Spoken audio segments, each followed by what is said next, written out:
সেলসের লোকের সবচেয়ে বড় জিনিস হলো ছাপ রেখে আসা। Right sir. রিপ্রেজেন্টেটিভ জবটা নেওয়ার পর সবাই বলছে যে লাইফ শেষ, আত্মীয় স্বজন বন্ধু বান্ধব সবাই বলছে। তখন আমি চিন্তা করলাম তাহলে আমি শেষটা দেখব। 3টা H দিয়ে কাজ করা যায়, hand, head and heart. Okay, whatever it is, do it passionately. আমার ছেলে যদি রিপ্রেজেন্টেটিভ হয় তারা আমি প্রথম বলবো খাতির করো গার্ডের সাথে। ও গার্ডের সাথে, ওকে। কারণ security guard is the first entry যে আটকায় দেয় রিপ্রেজেন্টেটিভদের কাছকে।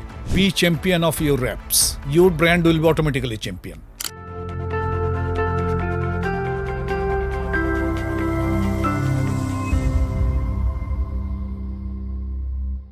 আসসালামু আলাইকুম সবাইকে, শুভ সন্ধ্যা। যে যেখান থেকে আমাদের আজকের এই sales podcast the sales leadership show দেখছেন, সবাইকে আজকে বলতে চাই বাংলাদেশের একজন লেজেন্ডারি ফার্মাসিউটিক্যালসের অন্যতম মানুষ, যিনি সেলস মার্কেটিং দুটাতেই কাজ করেছেন এবং যার অনেক গুণগান আমি এত শুনেছি চিন্তার বাইরে।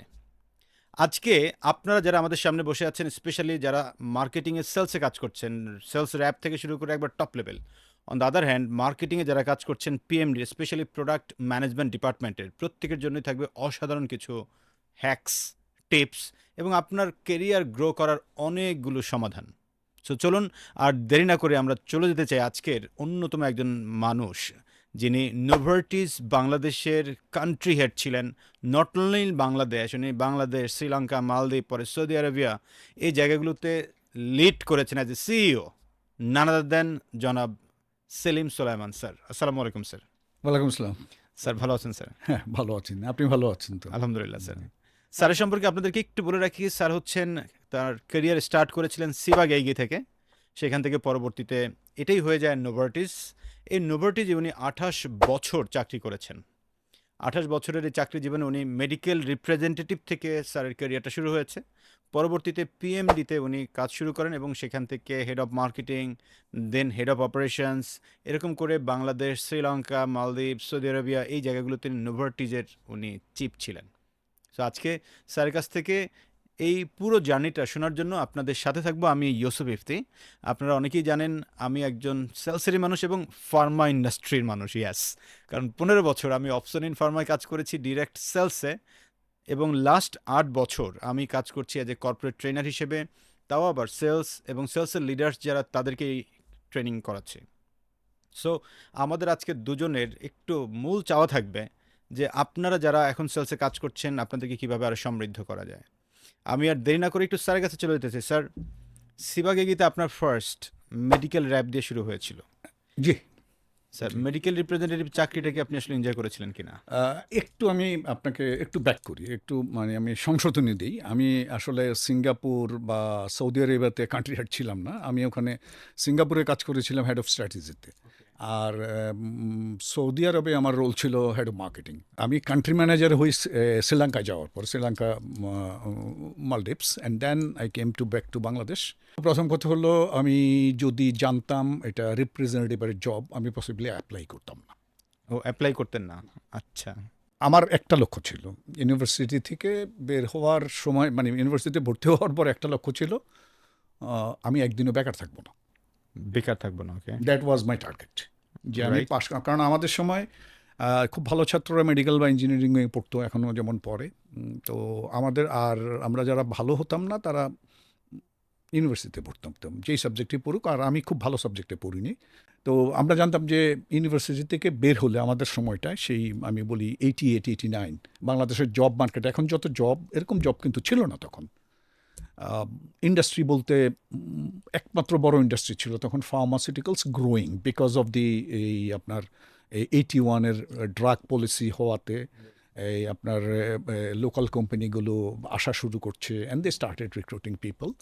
অ্যান্ড আরেকটা সেক্টর ছিল ব্যাংক, আরেকটা ছিল গভর্নমেন্ট। গভর্নমেন্টের ব্যাপারে আমি ঠিক করেছিলাম I will never do government job, একদিনও বেকার থাকবো না। এই টার্গেটের কারণেই ওই অনার্স পরীক্ষা দিয়ে, যেহেতু গ্র্যাজুয়েশন হলেই আপনি ইয়ে দেওয়া যায়, বিসিএস দেওয়া যায়, I tried and I failed. তবে আমার উদ্দেশ্য ছিল, ইচ্ছা ছিল একটা, যে আমি মাল্টিনেশনালে কাজ করব। তো ওই সময়টায় আমি একাধারে অ্যাপ্লাই করতে থাকলাম, যেটাতে হয়েছে যেই পদ দেখি আর কি। ওকে। তো এভাবে এক সময় আমি, এখনও আমার মনে আছে 431 একটা পোস্ট বক্স নাম্বারে। তখন মাল্টিন্যাশনাল কোম্পানিগুলো কেন যেন মানে নিজেদের নামে অ্যাপ্লাই মানে কল করতো না, ওই পোস্ট বক্সের নাম দিয়ে। জবটার নাম ছিল মেডিকেল প্রমোশন অফিসার। তা I was thinking this is something different. Interesting হলো যে সে আমার হাতে আসেনি টাইমলি। আচ্ছা। টাইমলি আসেনি, তার কারণ আমার ইউনিভার্সিটিতে মারামারি হয়েছে তখন এরশাদের সময়। আমরা 4 বছরের কোর্স অহরহই 5-7 বছরে কমপ্লিট করতে হয়, ঘন ঘন বন্ধ হয়। তো ইউনিভার্সিটিতে মারামারি হওয়াতে হল ভ্যাকেট, আমি চলে গেছি। আমার বাবা তখন চাকরি করতেন কুমিল্লায়, আমি কুমিল্লায় চলে এসেছি, পড়েছি আমি চিটাগং ইউনিভার্সিটিতে। আর এটাকে বোকামিই বলবো বা কিছুই বলবো, বর্তমান ঠিকানা আমি দিয়েছিলাম হলের। আচ্ছা। এখন interesting, I give all the credit to that personal manager. তখনও এইচআর বলতে ব্যাপার আসে নাই, তখনও বাংলাদেশে পার্সোনাল ম্যানেজাররা চালায় আর কি। তো ওই personal manager of Ciba Geigy, he somehow identified যারে একে তো যদি ইয়াতে পাঠাই চিঠিটা তো যাবে না, সে তো পাবে না। তো উনি করলেন কি, আমার গ্রামের ঠিকানায় পাঠিয়ে দিলেন। আচ্ছা, মানে হলে পাঠালে যদি না পান। না, উনি তো ধরেই নিছেন যে ইউনিভার্সিটি বন্ধ। বন্ধ। I give all the credit. আমি আমার লাইফে, আমার কেরিয়ারে আমি ওনার সাথে এখনও যোগাযোগ আছে আমার। ও, তো হি অলসো বিকেম পরে সিইও বা ইয়ার। তো যাই হোক, উনি চিঠিটা পাঠান আমার গ্রামে, কিন্তু গ্রামে তো আমি থাকি না। আব্বা কুমিল্লা থেকে চাঁদপুরে কি কাজে গেছেন, এবং গ্রামের বাড়িতেও যাবেন না, শহর থেকে চলে আসবেন। আমার এক চাচার সাথে দেখা, বলে যে একটা চিঠি আসছে গ্রামে ইংরেজিতে। গ্রামের মানুষ তো ইংরেজিতে বুঝতেছি না, তবে এটা কার জানি না, সেলিম সোলাইমান নাম কার আমি জানি না, সেলিম তো জানি আমাদের সেলিম। তো চিঠিটা মনে তার। তা আব্বা বলছি, চিঠিটা কোথায়? তো বাড়িতে রেখে আসছি। এটা ওই ইয়াতে গ্রামে ডাক পিয়ন তো বুঝতেছে না কোন বাড়ির। তা আমি দেখে বলছি যে এটা তো আমাদের বাড়ির চিঠি হবে, কারণ আমাদের বাড়িতেই এই আমাদের ইংরেজি চিঠি, এটা আমাদের। তো উনি নিয়ে আসছে। তা আব্বা আবার বললো যে তাহলে চিঠিটা নিয়ে আসো। আব্বা আবার একদিন অপেক্ষা করে চিঠিটা ওনাকে নিয়ে আমাকে, কুমিল্লায় আমি তখন থাকি, এটা দেখে আমি তখন দেখলাম যে ইয়ে পার হয়ে গেছে, ডেট চলে গেছে। ডেট চলে গেছে। কিন্তু সিবাগাইগি, আর সিবাগাইগি তখন আমি জানি সিবাগাইগি খুব নাম করা কোম্পানি। আর সিবাগাইগির নাম করা দুটো ঔষধ আপনার, একটা তো বাংলা সাহিত্যে চলে এসেছিল, সেটা হলো কোরামিন নামে একটা ওষুধ ছিল। বলছে যে বিষয়টি কোরামিনের মতো কাজ করলো। আর সিবাগাইগির সিবাজল ছিল বিখ্যাত একটা ইয়ে। আর তখন অবশ্য অ্যাগ্রোকেমিক্যালস বেশি ইয়ে ছিল। তা আমি মনে করলাম যে যাই এই চিঠিটা নিয়ে। মোটামুটি 1 কাপড়ে চলে আসলাম ঢাকা থেকে, কুমিল্লা থেকে ঢাকায় আসতে। স্যার আপনার তাহলে ওখানে চাকরি হয়ে গেল, মানে সিবাগাইগিতে। সো মেডিকেল প্রমোশন অফিসার আপনি হলেন। হ্যাঁ। সো হওয়ার পরে স্যার এমন কি কোনো জার্নি বা এমন কোনো ঘটনা যেটা আপনাকে আসলে খুব স্ট্রাগল ছিল, সেখানে আপনি উইন করেছেন? মেবি কোনো ডক্টর ভিজিটের ক্ষেত্রে হতে পারে, but target achievement what ever. প্রথম কথা হলো, আমাকে যে টেরিটরিটা দেওয়া হয় আর কি, সেই টেরিটরি হলো দিনাজপুর। আমি দিনাজপুর টেরিটরিতে যাই। ওখানে যে শুনলাম, মানে অন্যান্য যারা রিপ্রেজেন্টেটিভ অন্যান্য কোম্পানির, তারা বলতেছে যে you are the in 4 years or 5 years you are the 6th person, তুমি কবে হারাবা চাকরি। আচ্ছা। এই টেরিটরিতে তো সিবাইকে লোক টিকে না, লোক টিকে না, ইটস ভেরি ব্যাড। এই বললো, এটা হলো একটা। আর দ্বিতীয় কথা হলো যে আসলে এই জবটা নেওয়ার পর সবাই বলছে যে লাইফ শেষ, মানে রিপ্রেজেন্টেটিভ হলো তুমি কেন কী করবা, এটা আত্মীয় স্বজন বন্ধু বান্ধব সবাই বলছে। তখন আমি চিন্তা করলাম তাহলে আমি শেষটা দেখবো। ও, আপনার একটু উল্টা প্রতিক্রিয়া কাজ করেছে। হ্যাঁ, তো এটা যেহেতু মানে টেরিটরি ভালো করছে না, মানে that was not even well covered, যার কারণে লট অফ ডিসস্যাটিসফ্যাকশন ওয়ার দেয়ার। মানে ইন্ট্রোডিউস করে দেওয়ার তো একটা ব্যাপার থাকে, হুইচ ইজ ইম্পর্টেন্ট অনবোর্ডিং এর জন্য, যেটা আমি আমার পরবর্তীতে এইচআরকে সবসময় বলতাম, বা যে কোনো ফার্স্ট লাইন ম্যানেজারকে বলতাম, যে onboarding is one of the most important thing, whether the guy will stay or not.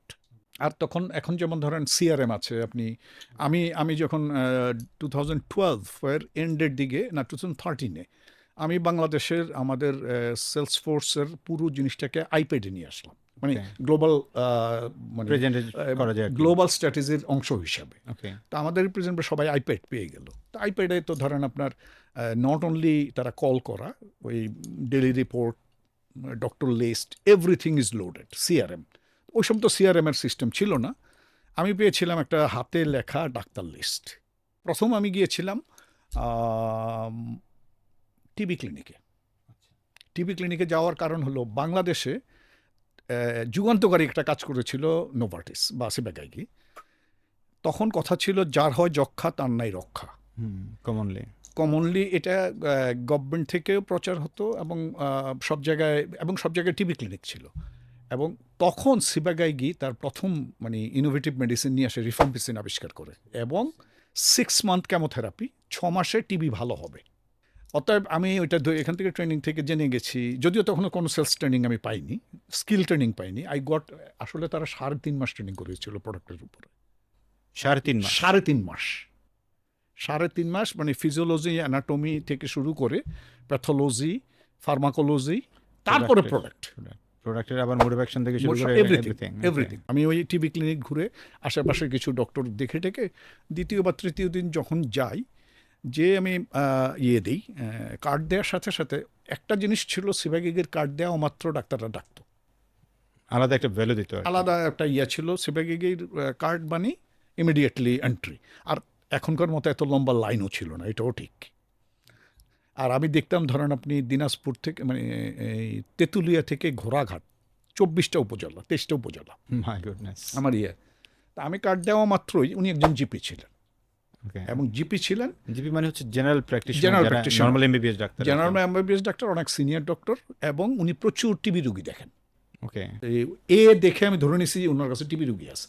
আচ্ছা, আমি কার্ডটা দিলাম, দেওয়া মাত্র ওনার একজন এই কম্পাউন্ডার থাকে, যেরকম যারা আগে বাড়িতে নিজের বাড়িতে প্র্যাকটিস করতো, কম্পাউন্ডার, ওটা দিলেন। দেওয়া মাত্র উনি আমাকে ডাকলেন। তা আমি ডাকতেই আমি ওনার চেম্বারের দরজায় খালি ঢুকেই দেখলাম টেবিলে অনেক বই, দুই পাশে অনেক বই, উনি মাঝখানে বসে আছেন, ফর্সা করে এক ভদ্রলোক ঢুকে বলতেছে যে সিবাগেগি। আমি বললাম ইয়েস। বললো গেট আউট, হ্যাঁ আমার এখানে সিবাগেগি নিষিদ্ধ, বের হন আপনি। মাই গুডনেস, আপনি যেভাবে বলছিলেন আমি মনে করলাম যে আপনি বলবেন যে উনি আপনাকে আরো ভালো সাপোর্ট দিয়েছে, কিন্তু আপনাকে প্রথমেই গেট আউট করে দিচ্ছে, তাও একজন নতুন মানুষ।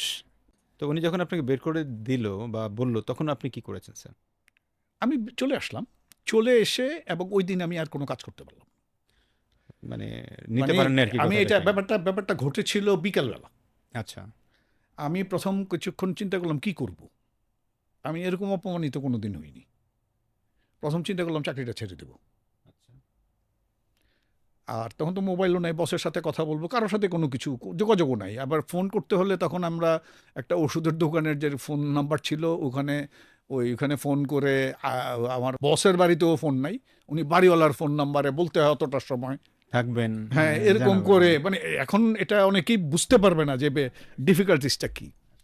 তো যাক, আমি পরবর্তীতে চলে গেলাম এবং আমি রাতের বেলা চিন্তা করলাম করবো না চাকরি। তারপর আবার হঠাৎ করে চিন্তা হলো, না এটা তো ছাড়া যাবে না। এইভাবে সপ্তাহখানেক পরে হঠাৎ করে আমার মনে হলো, আচ্ছা আমি আবার যাই না কেন তার কাছে। 7-8 দিনে অনেকবার চাকরি ছাড়ছি, অনেকবার করছি, মানে আমি রিয়ালিটি বলছি আর কি, নিজের মনের সঙ্গে অনেক যুদ্ধ করেছি, করেছি, বাসা পাই না, বাসা খুঁজতেছি, মানে কাইন্ড অফ থিং। 10 দিন পর, আমি এক্স্যাক্টলি তো আর ডেট বলতে পারবো না, তো আবার গেছি, যে কার্ড দিচ্ছি, আবার কার্ড দিলাম, দেওয়া মাত্র আপনাকে না বলেছি আসতে, সিবাগে গিয়ে এখানে ঢুকতে পারবে না। আমি বললাম সেজন্য তো আসলাম। ওকে, মানে আমার জানা দরকার আপনি এটা কেন বললেন। উনি কিছুক্ষণ চুপ করে থেকে বললো, আসেন ভেতরে আসেন, বসেন। তারপরে জিজ্ঞেস করলো আর কি টুকটাক কিছু পরিচয় জিজ্ঞেস করলো। তখন আমি বললাম যে এবার আপনি বলেন, আমি আপনার সাথে কোনো প্রফেশনাল কথা বলতে আসিনি। বলে কি বলতে আসছেন? আমি জানতে আসছি আপনি কেন ওই কথাটা বললেন আমাকে। তখন উনি ওনার দুটো মানে ক্ষোভের কথা বললেন, অভিযোগ দিলেন। অভিযোগ দুটোই ছিল আসলে রিয়েলিটি না, মিসপারসেপশন। একটা তার অভিযোগের ব্যাপার হলো মানুষ নাম ভুল কিন্তু পছন্দ করে না। আর এখন তো আপনি ইচ্ছে করলে you can reach any doctor through email, or you can phone, or you can video call, all this kind of thing. তো তখন কিন্তু আমাদের সিবাগেগের ওয়ান অফ দি ছিল, অন্যান্য কোম্পানি করতো কিনা জানি না, প্রচুর মেইলিং করতো ডক্টরদের কাছে। মানে ইমেল না, এই পোস্টমেইল। আমাদের অফিসের নিচতলা ফ্র্যাঙ্কিং মেশিন ছিল, যার কাজ ছিল ওই যে পোস্ট অফিস থেকে ফ্র্যাঙ্কিংয়ের মেশিনটা কিনে অফিসে হতো, একটা চাকরিই ছিল। ওই চিঠির অ্যাড্রেসে ওনার নাম ভুল। এই ভুল নামটা উনি আমার আগের রিপ্রেজেন্টেটিভকে বলেছেন ঠিক করার জন্য। সে মানে কি করেছে জানি না, ওই জন্য ওনার 1 নম্বর। নম্বর ব্যাপার হলো আমাদের কাছে তখন সিবাগাইগির কাছে বাংলাদেশের কোনো একটা বড় hospital the asked for some financial aid. Multinational কোম্পানির নানান ঝামেলা আছে ফিনান্সিয়াল এইড দেওয়ার ব্যাপার দিয়ে। তখন আমাদের তখন হি ইজ ওয়ান অফ দি গুরু, আমি যাকে গুরু মানি, হি ওয়াজ মার্কেটিং হেড আমাদের তখন আর কি। হি ওয়াজ ওয়ান অফ দি গুরু যে আমাকে ইন্সপায়ার করেছে আসলে থাকার জন্য আর কি, কারণ ওনার সাথে আমার লাস্ট ইন্টারভিউটা হয়েছিল রিপ্রেজেন্টেটিভের। উনি তাকে অফার করেছিল, আমরা তখন প্রচুর জার্নাল দিতাম, মানে সিবাগাইগি প্রচুর জার্নাল দিত। তো একটা জার্নাল এটা আমরা রিপ্রেজেন্টেটিভরা ওই ডক্টরদেরকে দিতাম আর কি। একটার নাম ছিল ডকুমেন্টা সিবাগাইগি, একটার নাম ছিল ফোলিয়া রেমাটোলজিকা, একটার নাম ছিল মেডিসিন ইন্টারন্যাশনাল। মেডিসিন ইন্টারন্যাশনাল ওয়াজ এ ব্রিটিশ জার্নাল। তো এগুলো বাংলাদেশে এখন তো আপনি অ্যাভেলেবল পাওয়া যায়, ইমেইলে বা আপনি ব্রাউজ করলে অনেক কিছু পান। So information was right that time very scarce. যে ল্যান্সেট টাইপের জার্নাল ছিল আর কি। তো ওই জার্নালটা আমরা বাংলাদেশে এনেছিলাম ডক্টরদেরকে ফ্রি দেওয়ার জন্য। তো ওই হসপিটালটি যখন আমাদের কাছে এটা চায়, উনি তখন হি টুক এ ডিসিশন যে আমরা আপনাদেরকে পুরোটা দিয়ে দিব, আর আপনার এটা ডাক্তারদের কাছে বিক্রি করবেন আপনাদের ইনস্টিটিউশনের নামে, টাকাটা আপনারা পাবেন। তখন ওনারা তখন বললেন যে আমরা কিভাবে তাহলে ইয়ে করব, এই কি যে বলে সাবস্ক্রাইবার কিভাবে তৈরি করব। তখন বললো যে ঠিক আছে, অসুবিধা নেই, আমি আমার সেলসের টিমকে দিয়ে আপনাদেরকে সাবস্ক্রিপশন তৈরি করে দেব। তখন আমাদের ওই মানে আমি এটা জানতাম না, আমি কারণ এই ঘটনাটি ঘটেছে আগে এবং এই ঘটনা সম্পর্কে I did not have any background. আমি ওনার কাছে শুনলাম যে উনি একটা ইয়ের সাবস্ক্রিপশনের জন্য তাকে টাকা দিয়েছে এবং সেই টাকাটি দেওয়ার পরে আজ পর্যন্ত উনি একটিও ইয়ে পাননি। অতএব উনি মনে করছেন ওই রিপ্রেজেন্টেটিভ টাকাটা মেরে দিয়েছে, সিবাগাইগির টাকা মেরে দিয়েছে, সিবাগাইগির রিপ্রেজেন্টেটিভ মেরেছে। পরবর্তীতে এই ডক্টরকে দেখে আপনি প্রোডাক্ট লিখাতে পেরেছিলেন? বছরখানেক পর আমি ওনার এখানে গেছি ভিজিট করতে। উনি খুব পান খেতেন, সেলিম সাহেবকে চা দাও, আমি চা খেতেছি। তারপরে উনি কি যেন একটা ইশারা দিলেন আর কি ওনার ইয়েকে, এই কম্পাউন্ডারকে। তো কম্পাউন্ডার ওর বাড়ির ভিতরে চলে গেল, মানে বাড়ির লাগোয়া ইয়ে আর কি। কিছুক্ষণ পরে দেখি যে একটি মেয়ে আসলো, এসে আমাকে আদাব, উনি হিন্দু ডক্টর ছিলেন, আদাব দিয়ে টেবিলের নিচ দিয়ে এসে আমার পা ধরতেছে। আমি তো বুঝতেছিলাম যে কী ব্যাপার কী ব্যাপার। বলে না ওকে দেন, ও আপনাকে নমস্কার করে নেক। ওকে, তাহলে কি বলে এটা আমার মেয়ে 7th স্ট্যান্ড করছে, মেয়েটিকে ওরে বলছি একজন জ্ঞানী লোক আসবে, তার তুই সালাম করবি। ও মাই গড! তার মানে স্যার আপনার এই গল্পটা থেকে আমরা আমাদের দর্শকদেরকে যে জিনিসটা একটু মেসেজ দিতে চাই, যে আপনি যখন মেডিকেল রিপ্রেজেন্টেটিভ হিসেবে ফার্স্ট জয়েন করবেন তখন মার্কেটে আসলে অনেক নেগেটিভিটি থাকবেই।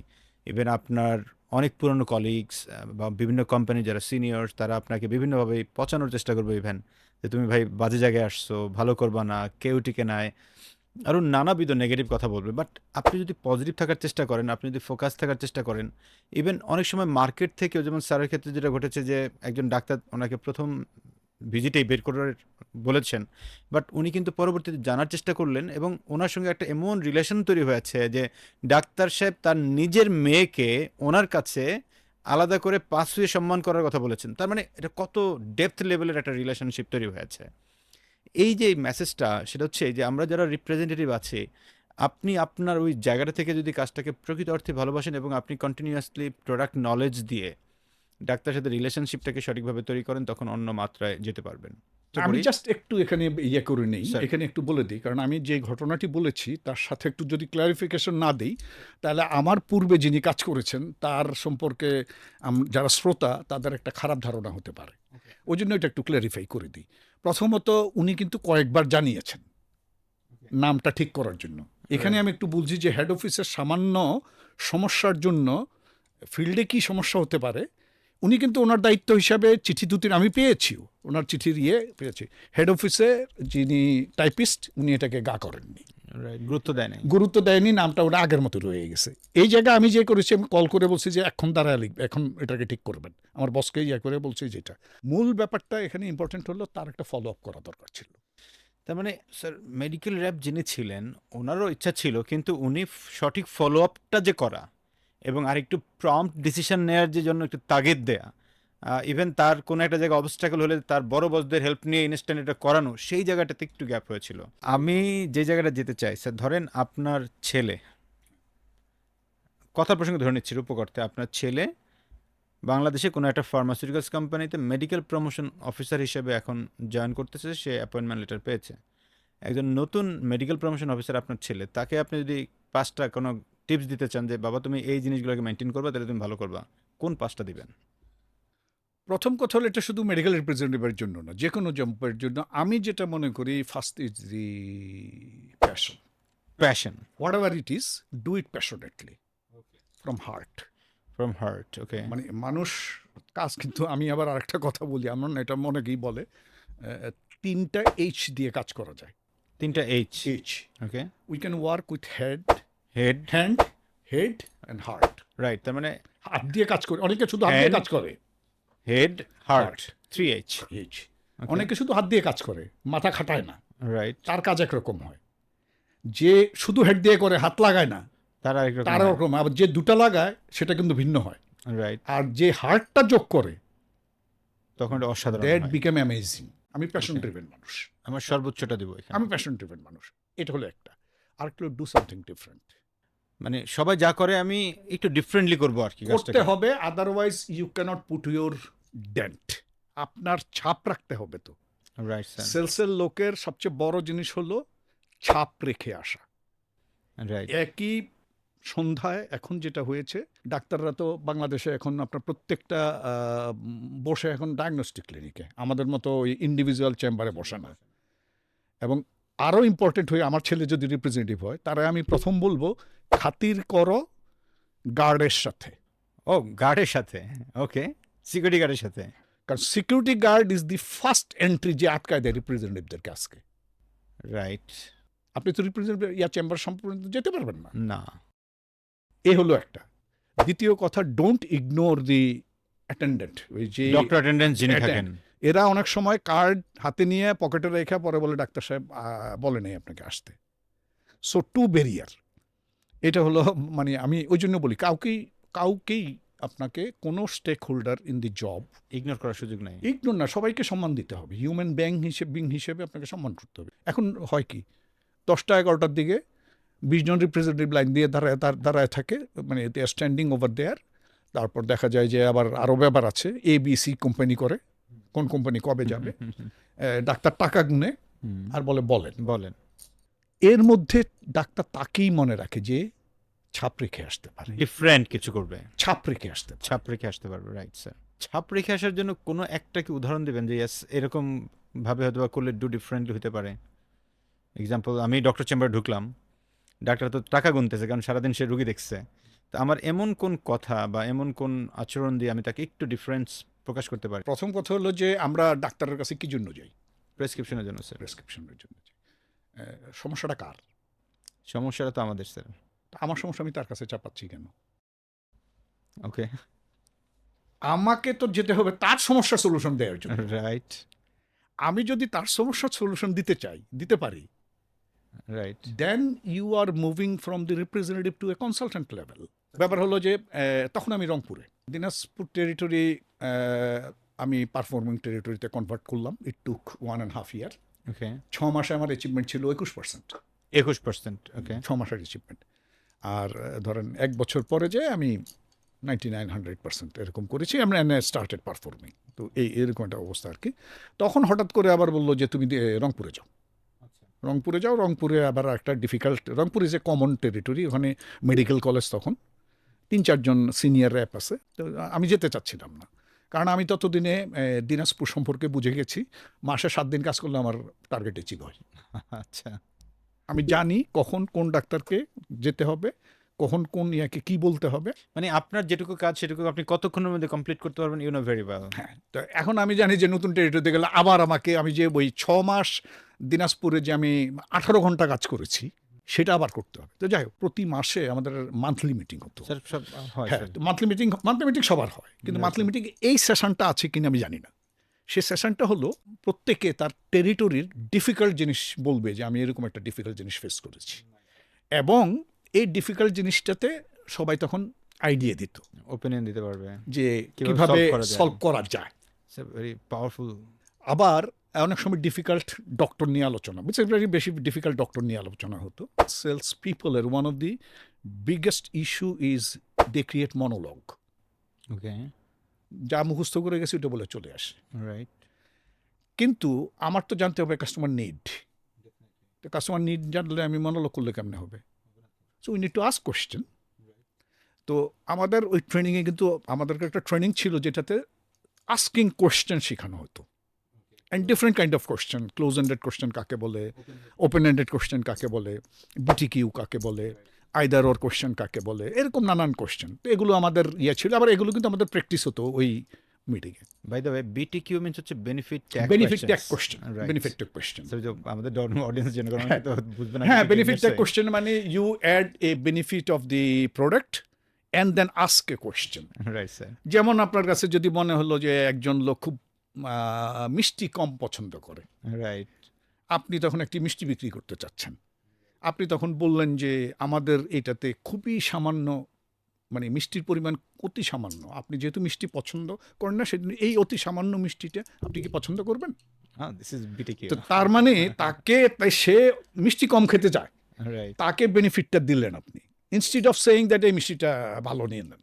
স্যার, আপনি যেটা ছিলেন আর কি, যে আপনার ওই ডক্টর। না, হ্যাঁ, ওইটাই বলছি আর কি। তো এগুলো পারফরমেন্স ইভ্যালুয়েশনে যেত। ওকে।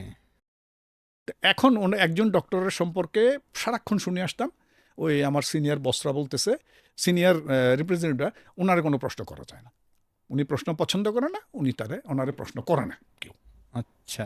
When you are coming to a new territory which is a combined territory, তখন দেখা যায় জুনিয়র যে আসছে তার কাছে সব ডিফিকাল্ট ডাক্তারগুলো দেয় আর ভুয়া কেমিস্টগুলো দেয়। ভুয়া কেমিস্ট। মানে যাদের ভুয়া কেমিস্ট, মানে সরি আমি আমি লোকাল ল্যাঙ্গুয়েজে বলছি। খুব কমনলি স্যার, ইনফ্যাক্ট বাংলাদেশে তো স্যার আমরা এরকম প্রচুর, আমরা মেডিকেল র্যাব। হ্যাঁ, তো আমার কথা হলো যে ভাই, যেই লেভেলের কথা বলছি আমাকে ওইটার মতো কথা বলা। আমি কৃষকের সাথে যে কথা বললে তো হবে না। ভুয়া কেমিস্ট মানে যে কেমিস্টের পারচেস পাওয়ার নাই, কম, বা যে বিরক্ত করে অথবা প্রোডাক্ট নিয়ে ফেরত দেয়, রিফান্ড করে, তো এই ধরনের আর কি। তো যাই হোক, তো ওই ডাক্তার আমার ইয়াতে পড়লেন যে 5টা জিনিস বলেছিলেন। থার্ড থিং আমি বলবো, don't lose self respect. Self রেসপেক্টে কখনো কম্প্রোমাইজ করা যাবে না। তো আমার এক্সাম্পলটা ওইটা কিন্তু নট লুজিং সেলফ রেসপেক্ট। আমি যে দ্বিতীয়বার গেছি, আমাকে আপনি কেন মানা করেছেন আমি জানতে চাই, and you can't do it. মানে এই মেসেজটা তো তার, আমি বলিনি কিন্তু মেসেজটা সে পেয়ে গেছেন। ও আরেকটা ব্যাপার আমি এখানে বলছি, তখন কিন্তু আমরা ডক্টরদেরকে স্যার বলতে বলতে মুখে ফেনা তুলতাম না। আচ্ছা, একদম খুব আমাদের কথা ছিল ডক্টর, ডিয়ার ডক্টর সাহেব, ডাক্তার সাহেব বা এই কিছু কিছু ক্ষেত্রে আমরা হয়তো বলতাম চাচা, মানে যেহেতু সম্পর্ক ইয়ে হয়ে গেলে।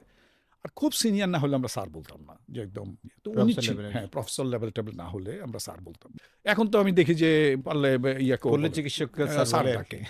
তো এগুলি হলো লুজিং সেলফ রেসপেক্ট। তো এখন ব্যাপারটা হলো, ওই ডাক্তারের কাছে আমি গেছি, উনি হলেন মেডিসিন ডিপার্টমেন্টের হেড, সিনিয়র ডক্টর, গম্ভীর লোক, কোনো কথা বলে না, কিছু বলে না, প্রশ্ন করা যায় না। আমি তো জানি প্রশ্ন করা যাবে না। আমি ওনাকে 2-3 বার ভিজিটও করে ফেললাম প্রশ্ন করা ছাড়া। এর মধ্যে আমার সাথে তার অ্যাটেন্ডেন্টের খুব খাতির হয়ে গেল। মানে আমি বসে আছি গল্প, ওই সাথে আসলে, ও ভাই আসছেন, ঠিক আছে এখনই দিয়ে দিব আপনাকে। মানে উনি তো আমাকে দেখতে পাচ্ছেন না, কার্ড যতক্ষণ না পর্যন্ত যাবে ততক্ষণ তো আর উনি জানবে না আমি সিবাগে গিয়ে নাকি আমি কোন কোম্পানি। মূল বাহক তো সে, তার সাথে খাতির বসে আছি। তো তখন একটা প্রেসক্রিপশন আসলো ভেতর থেকে। আসার পরে আমি প্রেসক্রিপশনটা দেখছি, যেটা এখন যেমন হয় যে ধরনের রিপ্রেজেন্টেটিভরা যেভাবে প্রেসক্রিপশন নিয়ে টানাটানি করে, ছিঁড়ে যায় প্রেসক্রিপশন, মারামারি হয় তুলে, এগুলো clearly violation of patient privacy. তো ব্যাপারটা হলো, আমরা প্রেসক্রিপশন দেখতাম কিন্তু আমাদের ওটা অ্যালাউড ছিল না। রুগী উনি দেখেন, প্রফেসর মেডিসিনের, টিভির যত রুগী আসে সবই আসে ওনার কাছে। আমি দেখি উনি ওখানে ডোজ ভুল লিখছেন। অ্যাটেন্ডেন্টকে আর বললাম না যে উনি ডোজ ভুল লিখছেন, কারণ এটাতে তা বললে তো আবার ডাক্তারের ধরেন কমে যাবে, ডাক্তারের সম্পর্কে একটা, আবার পরে সে কি বলা তো যায় না। তাই বললাম যে এই পাল্লা আবার একটু বলেন না, এখন একটু আমাকে যেতে করতে দেন না স্যার, যদি ফ্রি থাকে। বলে ঠিক আছে, অসুবিধা নেই। দিছে, ডাকছে স্যার। তো যে আমি তখন ওনাকে প্রথম প্রশ্ন করলাম। এখন প্রশ্নটা করতে যে আমি চিন্তা করছি কি বলা যায়, আপনি ভুল লিখছেন, এটা তো বলা যায় না। বললাম না স্যার, আপনি তো টিচার, আপনি সবাইকে পড়ান। আমরা ফার্মাসিউটিক্যাল কোম্পানি আমরা ইনোভেটিভ কোম্পানি আমরা আবিষ্কার করি এবং আমরা ট্রায়াল দিই, প্রচুর ক্লিনিক্যাল ট্রায়ালের উপর ভিত্তি করে তারপরে আমরা আপনাদেরকে বিভিন্ন ডোজ সাজেস্ট করি। That can be different in real life, এবং সেটা স্যার আপনাদের মতো টিচাররা স্যার ঠিক করেন রিয়েল লাইফে কোন ডোজটা আসলে যাবে, কাজ করে, কিভাবে right. কাজ করে। উনিও অনেকক্ষণ অবাক হয়ে শুনলেন। তাহলে স্যার আপনি এই টিউবারকুলোসিসের ঠিক কোন টাইপে বা কোন সমস্যার কারণে আপনি এরকম ডোজ লেখেন? বলে এটা লিখেছি নাকি আমি? আমি বললাম, স্যার একটু আগে দেখলাম। কখন? আমরা স্যার এই প্রেসক্রিপশন। সাথে সাথে ডাকো ওই লোকটা আসছে হাতিবান্ধা না কোন জায়গা থেকে, সাথে সাথে এটাকে ঠিক করলেন এবং উনি আমাকে ধন্যবাদ দিলেন এবং উনি এই চাটা তো খাওয়াইলেন। তারপর থেকে কিন্তু আমি যাওয়া মাত্র উনি গল্প করতেন।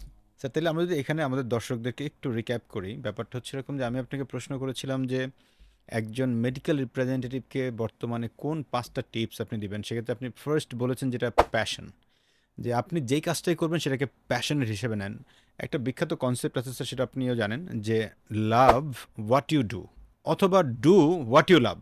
আপনি যেটা বলছেন এটাকে আমি আবার 3L বলি। ও 3L, ওকে। আমি 3L বলি, এটা কিরকম LLFও বলতে পারেন। আমি আমার ক্লাসের স্টুডেন্ট, আমি ব্রেকে পড়াই, আচ্ছা, MBA আচ্ছা। BBA তে পড়াই। Love it or leave it, if you can't leave it fall in love. Fall in love. এখন LLF বলতে পারেন। রাইট, তার মানে হয় আপনি পছন্দ করে বিয়ে করেন, নাহলে বিয়ে করে ফেললে এটাকে ভালোবাসেন। যদি আপনি ঢুকেই পড়েন এই লাইনে, ইট মিনস আপনি এটাকে মানে প্যাশনেটলি কাজটা করতে হবে, আদারওয়াইজ আপনি এটা গ্রো করতে পারবেন না। আপনি সিকিউরিটি গার্ড থেকে শুরু করে যারা হচ্ছে ডক্টর অ্যাটেন্ডেন্স আছে, প্রত্যেকের সাথে আপনার একটা গুড রিলেশনশিপ তৈরি করতে হবে, ক্রিয়েট এ নেটওয়ার্ক। নেটওয়ার্ক তৈরি করতে হবে, আদারওয়াইজ হবে না। থার্ড থিংস হচ্ছে যে ডক্টরদেরকে তো সবাই ভিজিট করে, আপনিও করছেন, কিন্তু আপনার ভিজিট করার মধ্যে যেন একটু ডিফারেন্স থাকে। সেটা ডিফারেন্ট কাইন্ডস অফ কাহিনী হতে পারে। তখন স্যার একটা গল্পের ছলে আমরা বললাম যে অনেক ধরনের প্রশ্নের আলোকে হতে পারে, বা ডক্টর কি পছন্দ করে সে আলোকে হতে পারে। হোয়াট এভার, আপনি খুঁজে বের করবেন যে আপনার ওই ডক্টরকে ভিজিট করতে গিয়ে কোন কথাটা বললে উনি আপনার দিকে অ্যাটলিস্ট ফেসটাকে একটু উঠে তাকাবেন, আপনার দিকে মনে রাখবেন, সেই বিষয়টা ছাপটা রেখে আসার জন্য আপনার দরকার।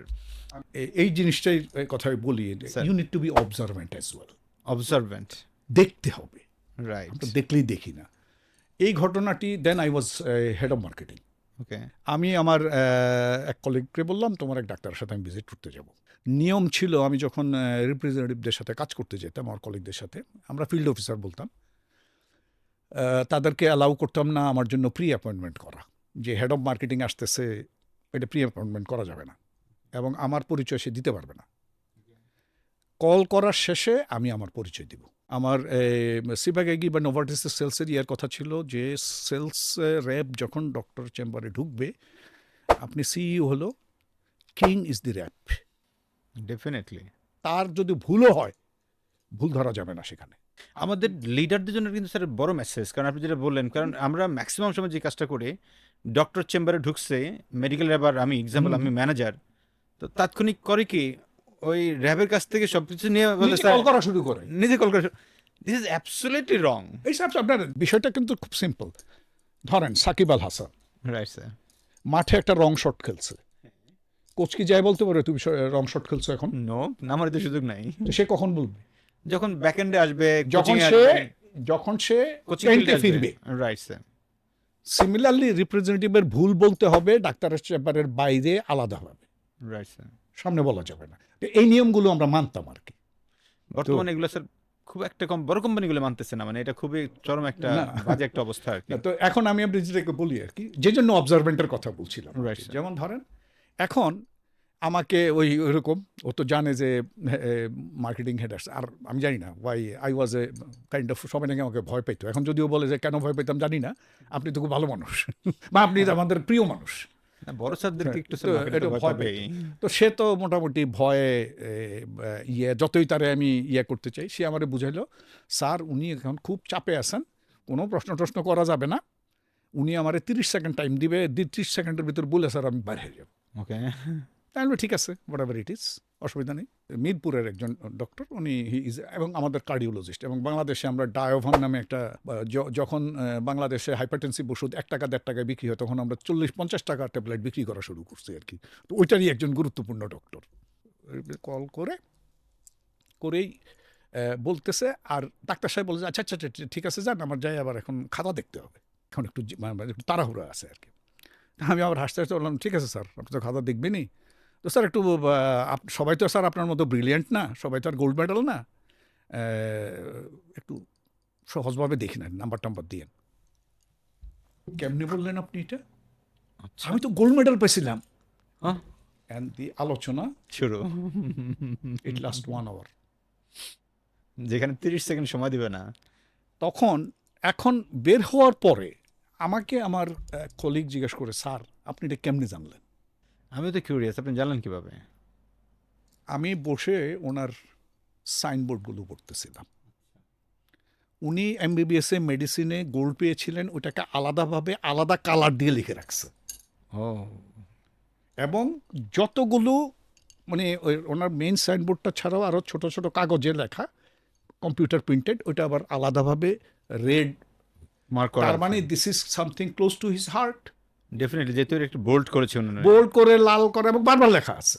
আচ্ছা, এই যে এখন আমি যদি বলি different, this is something different. Definitely sir, আমরা যারা দেখছেন আমাদেরকে খেয়াল করে দেখেন, এখানে কিন্তু মারাত্মক একটা চুম্বকীয় পয়েন্ট দিয়েছে, যে আপনি যদি অবজারভার হন, ডাক্তার কোন জিনিসটাকে পছন্দ করে ওনার লেখার মধ্য থেকে কিন্তু আপনি অনেক জিনিসকে বের করতে পারবেন। ওনার কাছে ঢোকার জন্য আপনি এইরকম ছোটোখাটো বিষয়, আপনার কাছে মনে হতে পারে এটা ছোটোখাটো, বাট ইটস এ বিগ। আপনি দেখেন 30 সেকেন্ডের জায়গায় 1 ঘন্টা সময় পেয়েছেন ওনারা পরবর্তীতে। তার মানে আপনি যদি একটু বেশি অবজারভেন্ট হন, তখন আপনি জিনিসটা খুঁজে বের করতে পারবেন। তথাপি স্যার আরেকটা কথা বলেছেন, সেটা হচ্ছে যে আপনি সেলফ রেসপেক্টে যে জায়গাটা, এটাকে কখনোই কমানো যাবে না।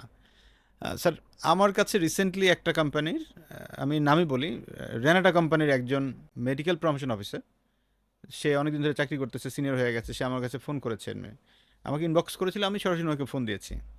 তো বলে, স্যার আমি প্রত্যেক মাসে অনেক টার্গেট অ্যাচিভ করি, এবং অনেক, আপনি জানেন স্যার এখানে একটু আন্ডার রেট প্রবলেম আছে, সো আন্ডার রেটকে আমি কম্প্রোমাইজ করে তারপরে আমাকে টার্গেট অ্যাচিভ করতে হয়, এবং প্রতি মাসে আমার বেতন থেকেও অলমোস্ট 10-20% টাকা চলে যায়, সাম এক্সটেন্ট বেশিও যায়, দিয়ে দেন আমি টার্গেট করি, কিন্তু আলটিমেটলি দেখা গেছে আমি টানা টার্গেট করার পর আমার প্রমোশনটা হয় নাই। তো আমি ওনাকে প্রথম বললাম যে স্যার, যে ভাই দেখেন, প্রথম কথা হচ্ছে জীবনেও নিজের পকেটের টাকা কখনোই কোনো সেলসের সাথে অ্যাডজাস্ট করবেন না। এটা একটা সুইসাইডাল অ্যাটেম্প। এখন আপনি যদি আন্ডার রেটকে ট্যাকেল করতে আপনি ম্যানেজমেন্টের সঙ্গে বসেন, আপনি ডক্টরের কাভারেজ বাড়ান, আপনি প্রেসক্রিপশন জেনারেট করেন, আপনি আরও কীভাবে করতে হবে সেটা নিয়ে আপনি কাজ করেন, বাট আপনার স্যালারি থেকে যদি অ্যাডজাস্ট করতে হয়, আপনি মোরালি কিন্তু আপনি মানে নিচে নেমে যাচ্ছেন। আপনি যখন ডিমোরালাইজড হচ্ছেন, চাইলেও কিন্তু আপনি আপনার বেস্ট এফোর্টটা দিতে পারবেন না, কারণ আপনার স্যালারিতে যখন টান পড়ে, আপনার ফ্যামিলিতে ঝামেলা হয়, আপনি স্বাভাবিক লাইফ লিড করতে পারেন না, আলটিমেটলি কিন্তু আপনার কাজ ভালো হবে না। সো সবাইকে উদ্দেশ্য করে একটা বলতে চাই, যদি কেউ করেও থাকেন, আপনি আন্ডার রেট কোম্পানি বা অনেক কিছু থাকতে পারে, বাট কখনোই স্যালারিতে হাত দেওয়ার দরকার নাই। আপনি বিভিন্নভাবে চেষ্টা করেন, আরও অনেকগুলো ওয়ে আছে, ম্যানেজমেন্টের সাথে কথা বলেন কীভাবে এটাকে সলভ করা যায়, আপনাকে অনেক প্রমোট রোলস দেয়, সেগুলো দিয়ে আপনি অ্যাডজাস্ট করার চেষ্টা করেন, হোয়াট এভার। এবং আরেকটা জিনিস, মানে সেলফ রেসপেক্ট। কখনোই এমন যেন না হয় যে ডাক্তার আপনাকে তুই তুকারি করে কথা বলছে, আপনার ম্যানেজার আপনাকে তুই তুকারি কথা বলছে, এবং আপনি সেটাকে অ্যালাউ করছেন। Don't do this. আমি এইটাতে যদি আপনি যেটা বললেন গুরুত্বপূর্ণ কথা, তুই তুকারি করা বা ইয়ে করা, আমার একটা এক্সাম্পল দিই স্যার প্লিজ, আমার প্লিজ, একটা খুব দরকার স্যার, কারণ অনেকে আছে এরকমটা করে বসে, হ্যাঁ অনেক ম্যানেজার করে বসে। হ্যাঁ, দিনাজপুর থেকে আমি ঠাকুরগাঁয়ে গেছি একজন ডক্টর ভিজিট করতে, C+ গ্রেড, যদিও C+ বলতে কোনো কিছু ছিল না, C গ্রেড ডাক্তার। আমি যেহেতু 10 জন ডাক্তারের একটা টার্গেট আছে, এগুলো তো ABC মিলে করতে হয়, আমি মনে করলাম ওখানে গেলাম, যে আমি ওনাকে কার্ড দিলাম, ওনার সাথে সাথে ডাকলো, তো ডেকে বলে যে আপনি সিপাগে কি? আমি বললাম হ্যাঁ। তো বলে যে আপনার আগের লোকটার কি হয়েছে জানেন? আমি বলছি না, আমি জানি না। বলে তার চাকরি গেছে। আমি বলি, তাই নাকি? আমি চিঠি লিখে জানাইছিলাম, ওই জন্য চাকরি গেছে। ক্রেডিট না এবার। হ্যাঁ, আমি পকেট থেকে একটা কার্ড বের করে দিয়ে বললাম নেন, আমার নামে একটা চিঠি লেখেন, দেখেন চাকরি যায় কিনা। বলে আপনি এত বড় কথা বলেন? আমি ইয়েস, লেখেন আপনি। বলে কেন? আমি বললাম আপনার রেফারেন্সে আমি চাকরি নিয়েছি নাকি যে আপনার কথায় আমার চাকরি যাবে? I have not taken your reference. তখন কথা ঘুরে ফেলছে, ভাই মজা করতেছিলাম আপনার সাথে। রাইট। বুঝতে পারছেন? এটা হলো একটি ঘটনা। দ্বিতীয় ঘটনাটি হলো, সেই ডক্টরটির সাথে she was very close doctor to me, এবং তার সাথে আমার মানে সে আমার টেরিটরিও ডাক্তার না, তাকে অন্য টেরিটরিতে পাঠানো হয়েছে, কিন্তু আমার টেরিটরিতে তার বাড়ি, সে ছুটিতে আসে, অনেক বড় কাহিনী আর কি। এবং তার প্রচুর প্র্যাকটিস ছিল, এখন ওখানে যেই জায়গায় গেছে ওখানে তার প্র্যাকটিস নাই, যার কারণে সিবাগেগের কোনো লোক তারা ভিজিট করে না। কারণ আমাদের তো ধরেন আপনার এত বড় একটা জায়গা, আপনার এই 24টা উপজেলা, আমাদের ডাক্তার ছিল ওখানে না হলেও ধরেন তখনও তো না হলো 500 ডাক্তার ছিল মিনিমাম। তা আমি ভিজিট করতাম, ওখান থেকে আমার টার্গেট ছিল 120 জন। তা আমার তো 380 জন বাদ পড়ে যাবে। 380 জন বাদ যাবে, 380 জন বাদ, তো উনি বাদ ডাক্তারে পড়ে গেছে। তো এখন উনি দিনাজপুরে আসলে আমার সাথে কেমনে কেমনে খাতির হয়েছে। আমি আবার আড্ডাবাজ জাতীয়, আমি জানি না আপনি কথা বলতে যেয়ে বুঝেন, আমার যে কোনো জায়গায় গেলে আই ক্যান ক্রিয়েট অ্যান আড্ডা। তো ওই পরিচয় হওয়ার কারণে উনি ওনার প্রয়োজনীয় অপ্রয়োজনীয় এই জার্নাল দিয়ে শুরু আর কি। আমারও তো জার্নাল দেয় না, এই না সেই না, আমি দিতাম বা কখনো ওষুধ টষুধ লাগলে, আমাদেরটা যেহেতু একটু দামি। তারপরে এরকম 2 বছর তাকে ইয়ে করেছি। থার্ড ইয়ারে যে সে ট্রান্সফার হয়ে কীভাবে আমার টেরিটরিতে আসলো, এসে সে এই কি যে বলল, এই একটা কেমিস্টের দোকানে বসে সে প্র্যাকটিস, এবং ওইখানে সে শিওর তার এলাকা সে প্র্যাকটিস জমবে, আগেও তার জমা ছিল। সে করলো কি, কোম্পানি ধরে লিস্ট করলো কার কোম্পানি থেকে আলমারি নিবে, কারণ কোন কোম্পানি থেকে কি নিবে, এগুলো আর কি। আপনি এটা কোন সালের কথা বলছেন? It is around 1991। 1991-এও তখনও ডাক্তার এরকম করে চেয়ে নিতেন হ্যাঁ, কোম্পানিগুলোর কাছ থেকে? আমার বেশ কিছু ডাক্তার ছিল। তার মানে বর্তমানে যে ডাক্তাররা আসলে বিভিন্ন কোম্পানির কাছ থেকে বিভিন্ন উপঢৌকন বলেন, টাকা বলেন, এই বলেন সেই বলেন, এগুলো যে নেয়, এগুলো এখন থেকে শুরু হয় না। এটা নতুন না, দিস ইজ নাথিং নিউ। এখন হয়তো আপনার টাকা দেয়ার কম্পিটিশন বেড়েছে, মানে কার থেকে কে বেশি দেবে। আমি একবার when I was in Zulfar, I was looking for a marketing head, and one of the মানে কি GM or DGM of one big company came to me. তারা জিজ্ঞেস করলাম যে আপনার কি, সে বললো যে কোনো একটা স্পেশালিটিতে বছরের শুরুতে তারা 3 কোটি টাকা দিয়েছে ডক্টর ধরে, এখানে 5 লাখ থেকে শুরু করে 50,000 পর্যন্ত। তো যাই হোক, ওটা না, তো ব্যাপার হলো এখন ওই ডক্টর 3 কোটি টাকা একটা স্পেশালিটিকে, একটা স্পেশালিটির ওই যে অর্গানাইজেশন আছে না, যারা ধরেন অমুক সোসাইটি তমুক সোসাইটি, এক্সাম্পল যে মেডিসিন সোসাইটি আছে, সার্জারি সোসাইটি আছে, এরকম। তো যাই হোক, সোসাইটিকে 3 কোটি টাকা, সোসাইটিকে না, তারা সোসাইটিকে তো আলাদা দিয়েছে, সেটা হলো তাদের প্রোগ্রামের জন্য। ওই সোসাইটির লিস্টে যারা আছে ডক্টরদেরকে, রাইট, ওই প্রত্যেককে দিয়েছে। তো যাই হোক উনি এরকম দিয়েছে। দেওয়ার পরে উনি আমাকে বললেন, আমার নামে উনি একটা রাখছেন যে আমাকে একটা টি সেট দিতে হবে। আচ্ছা, মানে কেউ আলমারি দিবে, কেউ বিছানা দিবে, এই সে। আমি খুব পোলাইটলি বলছি যে এটা আমাদের কোম্পানিতে দেয় না, দিবে না, আমরা ইয়ে করবো না। সেজন্য উনি আমার উপরে মনক্ষুণ্ণ হয়েছেন। অথচ উনি কিন্তু 3 বছর ধরে ওনাকে কিন্তু আমি কোনো ধরনের প্রেসক্রিপশন ছাড়াই কিন্তু ওনারে আমি এগুলোও করবেন না, দিস ইজ ভুল। নীলক্ষেতে যে ঔষধ কোম্পানির গিফটের মার্কেটটা তৈরি হয়েছে মানে বিভিন্ন ইয়া থেকে, এটার দায়ী করা যায়। তার কারণ প্রথম আমরাই দিয়েছি। ওইবার গিফট এটা তেমন কোনো কিছু না, আমরা দিতাম যেগুলো আমাদের গিফটের একটা মানে কি যে বলে, দেয়ার ওয়াজ এ ক্রাইটেরিয়া, একটা প্রসেস, কি দেওয়া যাবে কি দেওয়া যাবে না। তো ওবার দিয়েছিলাম আমাদের এই বিখ্যাত ব্র্যান্ড ভল্টারেন নামে আমাদের পেইন কিলার ছিল। তো ভল্টারেনের এই কোস্টার কি যে বলে, এই কাপ ঢাকা দেওয়ার এরকম একটা ইয়ে করেছে। তো এগুলো এসেছে, তো এগুলো একটু মোট কোয়ান্টিটি দিত আর কি। আর এমনিতে তো সিলেক্টিভ গিফট, হয়তো দেখা যেত টিবি ডাক্তার 5-7 জনকে দিতে পারি একটা ভালো কলম বা একটা ভালো ডায়েরি, এগুলোই তো, আর বেশিরভাগই জার্নাল। কিন্তু ওনাকে আমি দিতে পারলাম না, মানে ওইখানকার সবাইকে দিলাম, ওনাকে দিতে পারলাম না। তার কারণ ওনাকে যখন আমি উপজেলায় খোঁজ করি, শুনি উনি চেম্বারে রুগী দেখতে গেছে। উনি ব্যাপারটা হলো এরকম, চেম্বারে রুগী হলেও উপজেলা থেকে চেম্বারে যায় রুগী দেখে, আবার এসে উপজেলায় কিছুক্ষণ বসে, মানে মিসম্যাচ হয়েছে, শাটলিং। তো 3-4 বার এরকম করে পাই নাই, ঠিক আছে আমি চলে যাই। আমি চলে গেছি। চলে যেয়ে পরের ভিজিটে যখন আমি গেলাম, ওনাকে আমি এটা দিতে গেলাম, খুব রাগত স্বরে জিজ্ঞেস করলেন, আমাকে এটা আপনি ওইবার দিয়ে গেলেন না কেন? সবাই পাইলো, আমি হলাম এখানকার সবচেয়ে ইম্পর্ট্যান্ট ডাক্তার, আপনি সবার শেষে দিলেন। তো ওনার আসলে টোনটার জন্য আমি রেডি ছিলাম না। আমি বলছিলাম, দেখেন ইয়ে করে না, আমি কিন্তু ওইবার আপনাকে ৩-৪ বার আপনার এখানে আসছি, ওখানে আসছি, আপনি এই ওষুধের দোকানে, যে দোকানে বসে ওনাকে জিজ্ঞেস করতে পারেন। বলে রিপ্রেজেন্টেটিভের কাজ হলো ডাক্তার যেইখানে থাকে, যেভাবে থাকে, খুঁজা বাইর করে তারা দেওয়া।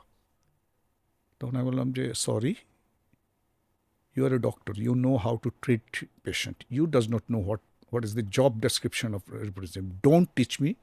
তখন বলতেছে যে তাহলে আপনি আমার কাছে আর কোনো দিন আসবেন না। উনিও খুব ইয়ে হয়ে গেছে। আমি বলছি, আসবো না তো, আমি আপনার নামটা আজকেই কেটে দেব, অফিসে জানিয়ে দেব, আউট অফ লিস্ট, আমি আরেকজন তৈরি করব আপনার মতো। এই বলে দিয়ে আমি চলে যাই আর কি। চলে যাই, তাতে ওই গোটা এলাকা রিপ্রেজেন্টেটিভ এবং সবাই জেনে গেছে, এবং ওই কেমিস্ট্রিরা অন্যান্য রিপ্রেজেন্টেটিভদেরকে বলতো, রিপ্রেজেন্টেটিভ হরজত সেলিম ভাইয়ের মতো হও। গার্ডস নিয়ে কথা বলে। পরে কি ডাক্তার আপনাকে আর ডাকছিল বা আপনি গিয়েছিলেন না, কিনা আমি আর কখনো? তার কাছে যাইনি।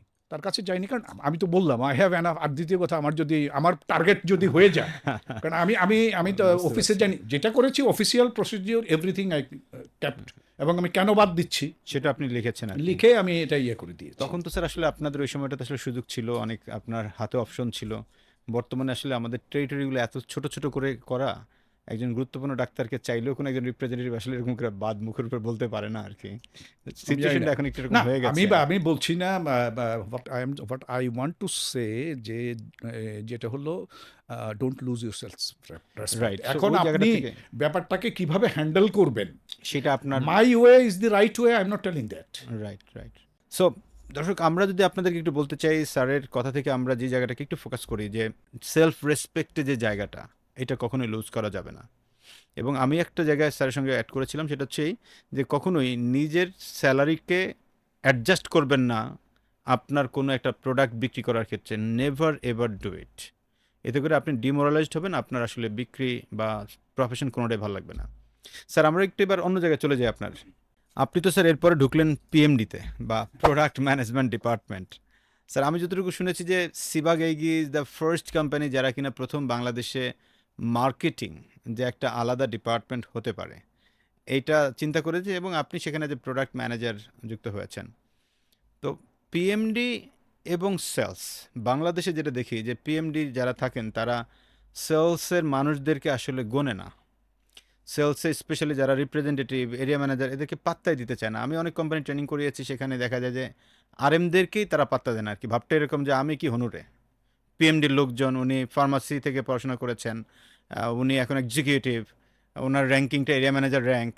তো সব কিছু মিলিয়ে মানে এই যে জায়গাটা, অহমিকাটা, এটি কি আসলে থাকা উচিত, বা এই বিষয়টা নিয়ে আপনার আসলে ওপিনিয়নটা কি? না, প্রথম কথা হলো যে কোনো কোম্পানি ডুবানোর জন্য সবচেয়ে উত্তম উপায় হলো পিএমডি এবং সেলসের মারপিট। Marketing and sales need to work hand in hand. কিন্তু ব্যাপারটা হচ্ছে যে বাংলাদেশের যেটা আমাদের সোশিও ইকোনমিক কালচারালি আমাদের এই জবগুলো আমরা ডিফাইন করে ফেলি। যেমন বাংলাদেশে ধরেন, আপনি যদি সরকারি চাকরি করেন, কেউ কিন্তু জিজ্ঞেস করবেন আপনি কি চাকরি করেন, আচ্ছা, আপনার কাজ কি, রাইট। জিজ্ঞেস করবে কি কেউ? না, চাকরি করবে। কেউই করবে না। আপনি বললেন অ্যাসিস্ট্যান্ট ডিরেক্টর অমুক অমুক ডিপার্টমেন্ট, এই অ্যাসিস্ট্যান্ট ডিরেক্টরের কাজ যে হলো গাড়ির চাকা হিসাব রাখা, এটা কিন্তু কেউ জিজ্ঞেস করে না। জীবনেও না। তেমনি রিপ্রেজেন্টেটিভ, বাংলাদেশে মানুষ চাকরি বলতে, গুরুত্বপূর্ণ চাকরি বলতে মনে করে যাদের মাথার উপর ছাদ আছে, একটা অফিসে বসে, তার একটা টেবিল আছে, তার চেয়ার আছে, তাইলে এটা গুরুত্বপূর্ণ চাকরি। আর সেলসের লোকজন তো এটা নাই, তো সেই জন্য এটাকে ইয়ে করে না। এবং ওই যে আমাদের কবি অনেক আগেই বলেছেন, আপনারে বড় বলে বড় সেই নয়, লোকে যারে বড় বলে বড় সই হয়। মার্কেটিংয়ের মেইন কাজ হলো টু আন্ডারস্ট্যান্ড দি কাস্টমার, এবং to understand the customer and finding out the customer need, ওই অনুযায়ী you bring the marketing program যেটাকে ইমপ্লিমেন্ট করবে সেলস। মার্কেটিংয়ের লোকজন তো ফিল্ডে যেতে পারে না, গেলেও মাঝে মধ্যে একদিন দুদিন যায়, এবং যায় তো তারা কাজ করে সারের মতো। ইভেন আমি অপশনে নিয়ে এরকমটাই দেখেছি। ইভেন আমি এখন যে বিভিন্ন কোম্পানি কাজ করি, আমি ম্যাক্সিমাম কোম্পানিগুলোতে তাই দেখি, তারা পিএমডি মনে করে যে আমি বস, সেলসের লোকজন আমার জুনিয়র, ওরা আমার স্যার ডাকবে ইভেন, এই টাইপের অনেক কাহিনী আছে ইভেন। এখন ব্যাপারটা হচ্ছে কি জানেন, আমাদের দেশে মার্কেটিংয়ের যারা আমরা মার্কেটিং ইয়ে করি বা কাজ করে, মনে করে মার্কেটিং ইজ এন কি যে বলে ইন হাউস জব। মার্কেটিং তো মার্কেটিংয়ের জব। তোমাকে unit to understand market, unit to market, unit to understand customer, unit to understand competitor. Everything is happening outside. আমার মনে আছে, আমি এই প্রসঙ্গে একটা ইয়ে বলি। আমি একটা সেকেন্ড কোম্পানিতে জয়েন করেছিলাম। ওখানে একজনকে জয়েন করতে যেয়ে আমি বলেছিলাম যে একজন বলছিল 3 কোটি টাকা ইয়ে করেছে। তো আরেকজন, ওই সময় আমি একজন মার্কেটিং হেড খুঁজছি, এবং মার্কেটিং হেডকে যখন আমি জিজ্ঞেস করলাম, উনি মানে একটা ওই কোম্পানির কয়েকটা প্রোডাক্ট গ্রুপ আছে আর কি, তো ওনাদের মনে হয় ডিজিএম মার্কেটিং হেড বা এরকম 3-4 জন আছে। তো he was leading one of the marketing team. তো আমি ওনাকে চট করে জিজ্ঞেস করলাম, অমুক প্রফেসর সাহেবকে কি আপনি চিনেন? আপনি ফোন করলে, মানে কয়েকটা প্রফেসরের নাম বললাম আর কি, আপনাকে চিনে, আপনি ফোন করলে ধরবে, পিক করবে? উনি বললেন, স্যার আমি তো ইনডোর মার্কেটিংয়ের লোক, 16 ইয়ার্স। তার মানে সে কাস্টমার চেনে না। তখন সে তো ওখানেই বাদ হয়ে গেছে।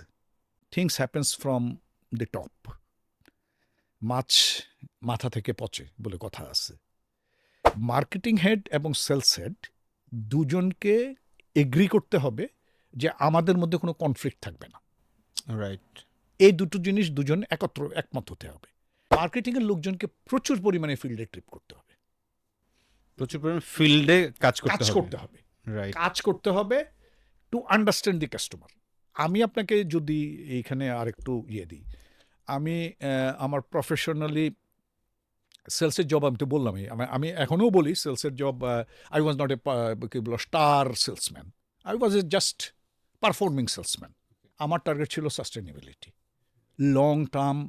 আমি এই টেরিটরিতে আজকে 120% করে পরের মাসে 70% করলে তো আমার কাছে ভালো লাগবে না। So that is the kind of thing. তো এখন আমি যেটা জানি, পরবর্তীতে মাই প্যাশন ওয়াজ মার্কেটিং। আমি যখন ধরেন সিঙ্গাপুরে কাজ করতে গেলাম, সৌদি আরবে কাজ করতে গেলাম, অথবা শ্রীলঙ্কায় কাজ করতে গেলাম, মেইন পুঁজি ছিল আমার ফিল্ড এক্সপিরিয়েন্স। বাংলাদেশে যে আমি ফিল্ড এক্সপিরিয়েন্সটা পেয়েছি, সেই এক্সপিরিয়েন্সই আমাকে বুঝতে হেল্প করেছে যে what are the problems of representative of that country, এবং তাদের সাথে আমি কাজ করেছি। ওখানে কি আপনি ফিল্ডে কাজ করেছেন? আমি সৌদি আরবে যখন হেড অফ সেলসকে বললাম যে he was a Saudi, he is one of my very close friend এখনও তার সাথে, আমি তারে বললাম যে আমি তোমার টিমের সাথে কাজ করবো। মানে ও একটু হ্যাঁ, মানে আমি বললাম হ্যাঁ, তুমি বলো কোন দিন কার সাথে কাজ করবো, তুমি ঠিক করে দাও, তুমি ঠিক করে দাও কাজ করে। বলে this is the first thing I ever hard. কোনো মার্কেটিং তো ফিল্ডে যায় না, আর মার্কেট তোমার প্রোডাক্ট ম্যানেজার তো যায় না। আমি প্রোডাক্ট ম্যানেজারকে বলার আগে তো আমি নিজে যাবো। আচ্ছা, তার এখানে তো একটা স্টোরি হয়ে গেছে, প্রোডাক্ট ম্যানেজাররা যায় না। তো before they move, I need to move. Right. তো আমি তাদের সাথে কাজ করতে গেলাম, এবং তাদেরকে, আর ব্যাপারটা হলো human, basic human need, basic human emotion are same. Selling process is same, কাস্টমারই। আর আমরা তো কাজ করছিলাম গ্লোবাল ব্র্যান্ড নিয়ে, রাইট। এবং গ্লোবাল ব্র্যান্ডগুলোতে যে আমাদের ব্র্যান্ড প্ল্যান, এগুলো আমরা কিছুটা লোকালাইজড করে নেই, মোস্টলি তো গ্লোবাল। রাইট। সেলস এবং মার্কেটিংকে হ্যান্ড ইন হ্যান্ড কাজ করতে হবে। এবং আমি বাংলাদেশে যখন আমি হেড অফ মার্কেটিং হই, হেড অফ মার্কেটিং হওয়ার আগে আমার অফার ছিল হেড অফ সেলস হওয়া আমার কোম্পানিতে, আমি সেটা ডিক্লাইন করেছি। মার্কেটিং হেড হওয়ার পরে আমাদের কোম্পানিতে তখন উই নিড টু হায়ার, আমাদের ইন্টারনাল কোনো ক্যান্ডিডেট ছিল না যাকে সেলস ম্যানেজার বানানো যায়, আউট থেকে আনা হয়েছে। আনার পরে আমরা ইয়ে করছি, এবং ওনার সাথে কথা বলতে, উনি যেমন আমার কাছে এসে প্রথম বলছে যে ভাই আপনি আমাকে হেল্প করতে হবে, কারণ আপনি এই কোম্পানির অনেক দিন ধরে কোম্পানির culture is very important thing. তো এখন এগুলো আপনি জানেন কোন জায়গায় কী, এটা বলবেন, আপনি আমাকে গাইড করবেন। আমি কোনো সমস্যা নেই, আমি আপনাকে সবই ইয়ে করবো। আর আরেকটা ব্যাপার হলো, আপনার যদি মার্কেটিং নিয়ে কোনো সমস্যা হয়, আপনি straight come to my room. ওই আপনার রিজিওনাল ম্যানেজার, ডিভিশনাল ম্যানেজার, এদের সাথে বসে গল্প করে তারপরে সিইওরে যায় বলবেন বা এগুলো না করে straight come to me and do all fight in my room. এবং আপনার যদি ইমপ্লিমেন্টেশনের কোনো গ্যাপ থাকে, কারণ আমার মার্কেটিং প্ল্যান তখনই সাকসেসফুল হবে when it is implemented properly. Right. Implemented properly করতে গেলে আমার অ্যালাইন্ড হতে হবে। তো এখন আমার যদি মনে হয় ইমপ্লিমেন্টেশনে কোনো সমস্যা হচ্ছে I straight go up to you. আমরা দুজন ঝগড়া করি, মারামারি করি উইদিন রুম থেকে বের হবো গলাগলি করে, একসাথে চা খাবো, সিগারেট খাবো, যাতে লোকজন চান্স নিতে না পারে। তো this is one thing. And same thing আমি কিন্তু ওই সৌদি আরবে যে আমি জানি আই এম এ ফরেনার, এবং ফরেনার না, সৌদি আরবে biggest challenge was that everyone was perceiving me as a মিসকিন। তারা বলতেছিল হাউ কাম এ মিসকিন become our head of marketing. Sir আপনি যখন সৌদি আরব যাচ্ছিলেন, তা বাংলাদেশের ওই টাইমটাতে আপনি টোটাল আপনাদের মার্কেট ভ্যালু কত টাকার ছিল? আমার তো $10 million ছিল। $10 million। আপনি ওইখানে গিয়ে পেলেন সেটা কত $1 million? $175 million। তার মানে $10 million কোম্পানির একজন হেড অফ মার্কেটিং আপনাকে দেওয়া হয়েছে $175 million কোম্পানির ওই মার্কেটের হেড অফ মার্কেটিং করে। এই যে একটা বেসিক বিশাল চেঞ্জ, এই চেঞ্জেসটাকে আপনি ট্যাকেল করাটা তো আসলে অনেক বড় চ্যালেঞ্জিং ছিল। আরে আমি ওখানে যে প্রথম যে ধাক্কাটা খেয়েছি আর কি, আমরা এটাকে বলি প্রমোশনাল মানি, মানে যেটা মার্কেটিং খরচ করে আর কি। রাইট।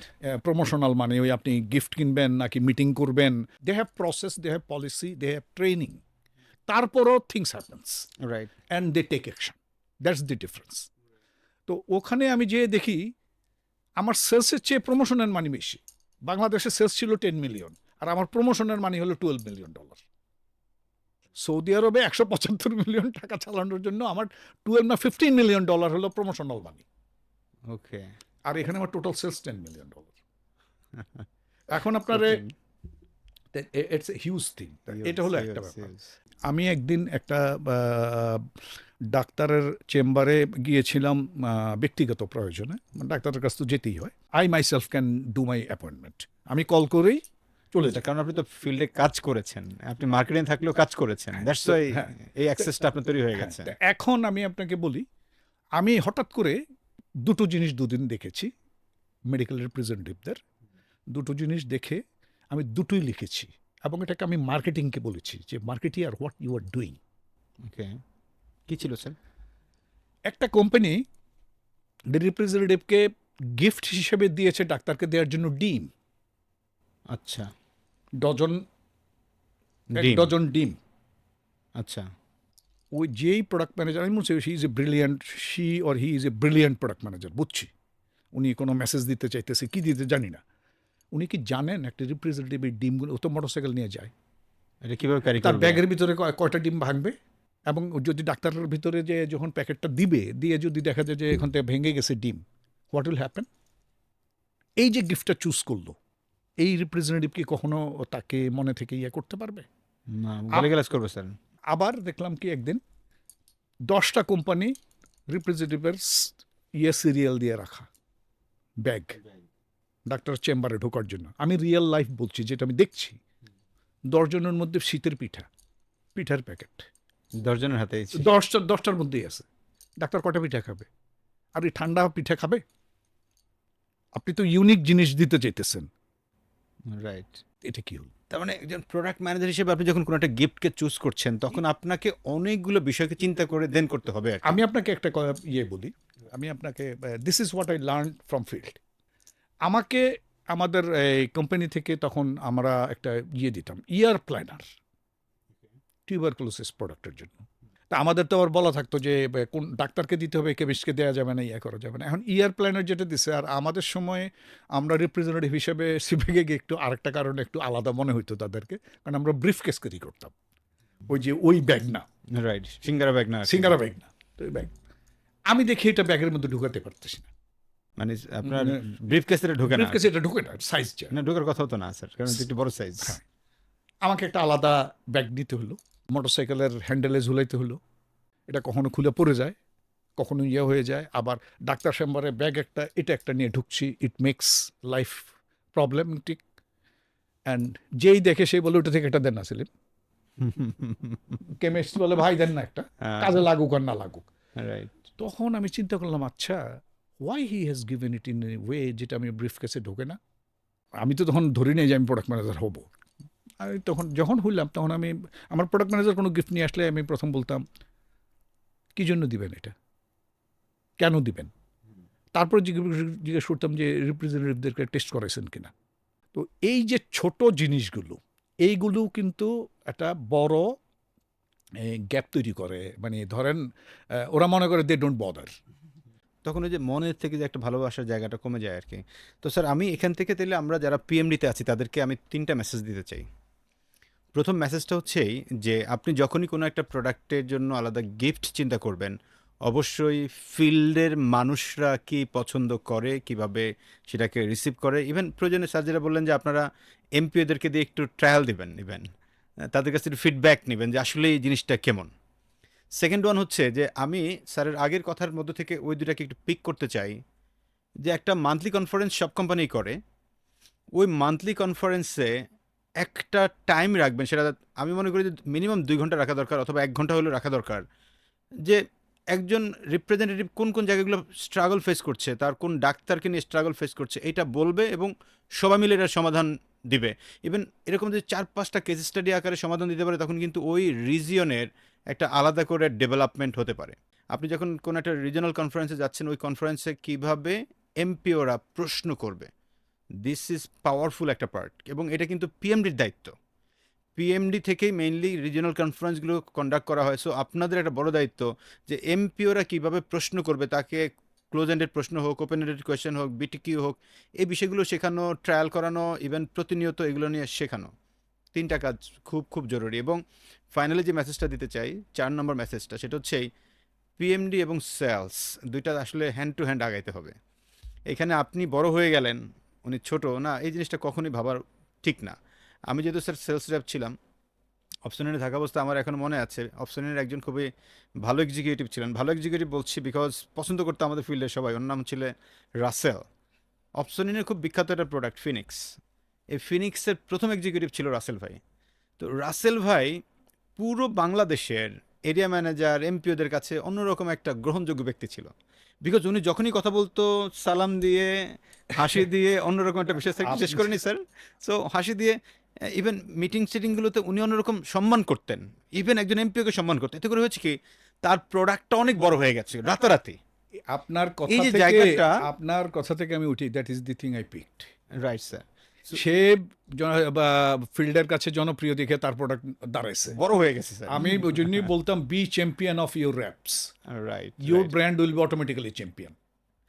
মারাত্মক কথা স্যার। মানে আপনি মেডিকেল রিপ্রেজেন্টেটিভের কাছে, আপনি যদি একজন পিএমডির এক্সিকিউটিভ হিসেবে আপনি নিজেকে আগে বিক্রি করেন হচ্ছে এমপিওদের কাছে, যখন আপনি এমপিওদের কাছে নিজেকে বিক্রি করবেন আপনার ব্যবহার দিয়ে, কমিউনিকেশন দিয়ে, হাসি দিয়ে, সাপোর্ট দিয়ে, তখন কেবল আপনার প্রোডাক্টটা রাতারাতি বড় হয়ে যাবে। কারণ একজন সেলস রিপ্রেজেন্টেটিভ, একজন এরিয়া ম্যানেজার চাইলে ওই টেরিটরিতে ওই প্রোডাক্ট খারাপ করার কোনো সুযোগই নাই। আমি জানি আমি যখন প্রোডাক্ট ম্যানেজার হই, যদিও আমি আপনাকে বললাম কালচারালি বাংলাদেশে তো প্রোডাক্ট ম্যানেজার হয়ে যাওয়া মানে তো মুই কি হনু কমন। তো এটা তো, কিন্তু তখন ধরেন আমি আমার কোম্পানির রিপ্রেজেন্টেটিভদের 70-80% জুনিয়র ছিলাম। I had a very difficult time সিনিয়রদের হওয়া, আর তারা তো করে, যাই হোক ওটা বাদ দিই। তারপরে যখন কোম্পানি হলো, অনেক রিপ্রেজেন্টেটিভ বলতো সেলিম ভাইয়ের প্রোডাক্ট বেচতে হবে। যে আমরা যেমন বলতাম এই রাসেল ভাইয়ের প্রোডাক্ট কিন্তু ভালো করতে হবে, কিন্তু শোনেন রাসেল ভাইয়ের প্রোডাক্ট, এরকম বলতাম আমরা। ওরা একজনকে করতে হতো যে না সেলিম ভাইয়ের প্রোডাক্ট বেচতে হবে, অন্য কোনো কথা নেই। মানে the main selling point is you. Right.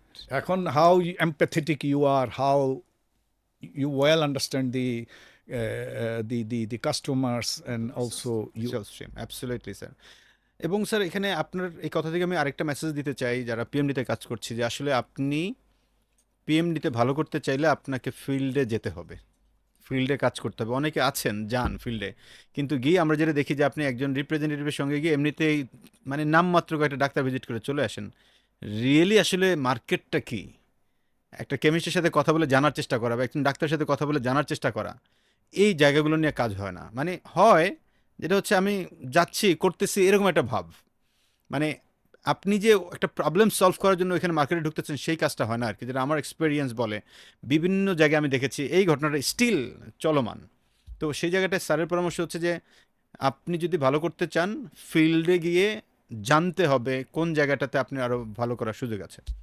Sir এবার আমরা একটু পরের জায়গায় চলে আসি। আপনি তো সিইও হয়েছেন নোভার্টিসের মতো একটা কোম্পানিতে। সো তার আগে নোভার্টিস থেকে আপনি আসলে কতটা ট্রেনিং পেয়েছেন?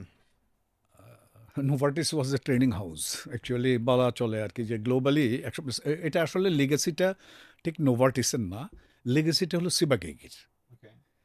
সিবাগেগি ওয়াজ মানে কি বলবো, অনেকে সিবাগেগিকে বলতো যে এটা তো মার্কেটিং কোম্পানি না, এটা হলো ট্রেনিং কোম্পানি, লোকজনকে খালি ট্রেনিং করে।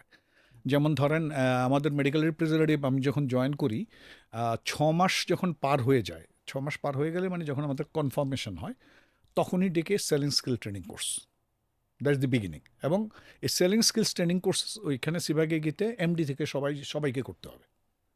That was a kind of thing. আর পরবর্তীতে আমি যখন টেক ওভার করি, বা আমি টেক ওভার না, আমি যখন মার্কেটিং হেড হয়ে যাই, তখনই আমরা ব্যাপারটাকে চেঞ্জ করে দিই। চেঞ্জ করে আমরা ওই ইনিশিয়াল যেই আপনার ট্রেনিংটা হয়, যেটাকে ইন্ট্রোডাক্টরি ট্রেনিং কোর্স আমরা ইউজুয়ালি বলতাম, যেখানে ধরেন basic pharmacology, physiology, anatomy, pathology and product এগুলো পড়ানো হতো। তারপর পরেই আমরা সেলিং স্কিলস ট্রেনিংটা দিয়ে দিতাম। আমাদের কথা ছিল 6 মাস কেন সে ট্রেনিং ছাড়া কাজ করবে। তো এই, আর আমার কথা যদি বলি, কারণ আমি তো ধরেন ইন টার্মস অফ এডুকেশন আমি অশিক্ষিত লোক। I studied biology, I had no clue of what is sales, what is marketing, nothing. এবং আমি জীবনে শুনেছি যে আরও ব্যাপার হচ্ছে আমি পড়েছি জুলজি। অতএব আমি জানতাম যে সবাই বলতো ফার্মাসিউটিক্যাল কোম্পানিতে বড় কিছু হইতে হলে ফার্মাসিস্ট হইতে হবে, এমবি হইতে হবে। আমার দুটার একটাও নাই। আপনি কতটা ট্রেনিং পেয়েছেন এমনি কোনো আমি হিসাব সব আছে মিলে কিনা? আমার যেটা হিসাব আছে এখন মনে হয় 46 ট্রেনিং পাইছি আমি, 28 বছর। 46, তার মানে আপনার টোটাল ইয়েতে আপনি প্রায় 46টা ট্রেনিং পেয়েছেন। মানে It's কোনো a কোনো huge- বছরে দুটা তিনটাও হয়ে গেছে, আবার কোনো বছরে একটা হয়েছে, একটা হয়েছে। এভাবে। স্যার আপনি সিও হওয়ার আগে কি আপনার কোনো ট্রেনিং পেয়েছিলেন? টোটালটাও ইট ওয়াজ এ জার্নি। যেমন আমাকে সিও করার জন্য তারা মনে করলো সিও টু ফিনান্স বোঝা দরকার, তো they sent me to Harvard business school to do the finance. হার্ভার্ডে পাঠিয়েছে? My goodness. আবার মানে আপনি সিও হবেন, আপনাকে শেখানোর জন্য হার্ভার্ডে পাঠানো হয়েছে। স্যার কত টাকার অ্যাপ্রক্সিমেট খরচ করছেন? ওইটা বললাম তো যে এটা আসলে কোম্পানির ব্যাপার, তো আমার ধারণা $25-30 হাজার কম না। $25-30 মিনস হচ্ছে যে আমি তৎকালীন সময়ে যেটা ধরে থাকি, 80 টাকাও যদি ধরে থাকি, তার মানে তো প্রায় 25 লাখ টাকা ইনভেস্ট করেছে আপনাকে গ্রো করার জন্য। সো আমরা কমনলি দেখি বাংলাদেশের ওনারদেরকে যে আপনি আপনার এমপ্লয়িকে আসলে ইনভেস্ট করতে চান না, আপনি ধুম করে একজন বিদেশিকে হায়ার করে নিয়ে আসেন সিও বানানোর জন্য। অথচ আপনার কোম্পানির মানুষকে যদি আপনি গ্রো করাতে চান, এই যেমন হার্ভার্ড থেকে ট্রেনিংয়ে পাঠিয়েছে, তার টিম পরিচালনায় সিও বানাবেন এই মর্মে, আমরা কয়টা কোম্পানির মালিকরা বাংলাদেশের টপ ম্যানেজমেন্ট কীরকম বড় ধরনের ট্রেনিং করিয়েছে, এটা আসলে আমি জানি না আর কি কেউ করিয়েছে কিনা। না করিয়ে থাকলেও আজকের পর থেকে নতুন চিন্তা করতে হবে আপনাদেরকে, বিকজ যারা এইচআরে আছেন আপনাদেরকেও বলতে চাই, কারণ আপনারাই হচ্ছেন মেন মানুষ যারা কিনা এমডিদেরকে রাজি করাতে হবে এই যে মিড লেভেলের ম্যানেজার থেকে টপে যাওয়ার এই জার্নিটাতে। স্যার আসলে অনেকগুলো ট্রেনিং দরকার। আপনি যখন 46টা ট্রেনিং পেয়েছেন, ইটস এ হিউজ। তো এই জার্নিটা তো আসলে প্রত্যেকটা বাংলাদেশি কোম্পানিগুলো দরকার। ডেফিনেটলি এটা আসলে ট্রেনিং তো এমন একটা ব্যাপার, এটা অবশ্য এটা ডিপেন্ড করে ট্রেনির উপরে। কারণ আমার মতো ট্রেনিং তো ধরেন আমি যদি বলি, আমরা বেসিক যে ট্রেনিংগুলো আছে, বেসিক ট্রেনিং আমার কোম্পানিতে যেগুলো ছিল, যেমন ধরেন সেলসের জন্য সেলসের কিছু বেসিক ট্রেনিং আছে, কয়েকটা, একটা না, একটা মডিউল না, কয়েকটা মডিউল আছে। তারপরে ধরেন লিডারশিপ, আপনি যখনই লিডারশিপ পজিশনে যাবেন, আপনাকে তখন leadership training, situational training, authentic leadership, অনেক কিছু, কোচিং, সব কিছু এগুলো করাবে। সবাই তো আর গ্রো করে না, ওই জন্য তারাও আবার পিক করে যে কাকে দিলে সে নেক্সট লেভেলে যেতে পারবে, আদারওয়াইজ তো টাকাটা সে খরচ করে তো ওয়েস্টে যাবে। তার মানে এই ছাড়াও ওয়ান অফ দি গুরুত্বপূর্ণ বিষয় হলো ট্যালেন্ট ম্যানেজমেন্ট। এই ম্যানেজিং ট্যালেন্ট, এই ট্যালেন্ট ম্যানেজমেন্টের যে একটা আলাদা এইচআরের একটা অংশ, এবং it's a continuous job to identify talents from the whole lot and then nurture them. না, আমি আপনাকে আরও একটি ব্যাপার যদি বলি আর কি, যে আমি সিইও হব কি হব না জানি না। আবার ওখানে মার্কেটিং হেড হওয়ার পরে দে ডিড অ্যান অ্যাসেসমেন্ট, মানে রিজিওনাল যত মার্কেটিং হেড আছে সবাইকে নিয়ে প্রুফ করতে হবে যে you can run the show. But অ্যাসেসমেন্টটা ঠিক, এটা যে অ্যাসেসমেন্ট ছিল সেটা আমরা বুঝতে পারছিলাম না। এ কাইন্ড অফ ওয়ার্কশপ, মানে তারা বলতে চায় না আর কি। তো যাই হোক, ওয়ার্কশপ শেষ করে আমি দেশে চলে আসছি। ওটার কিছু ফিডব্যাক টিডব্যাক ছিল, ছিল, ওগুলো দেখেছি, করেছি, আমার ডেভেলপমেন্ট এরিয়া কোথায়, আমার কোথায়, এগুলো দেখেছি এরকম।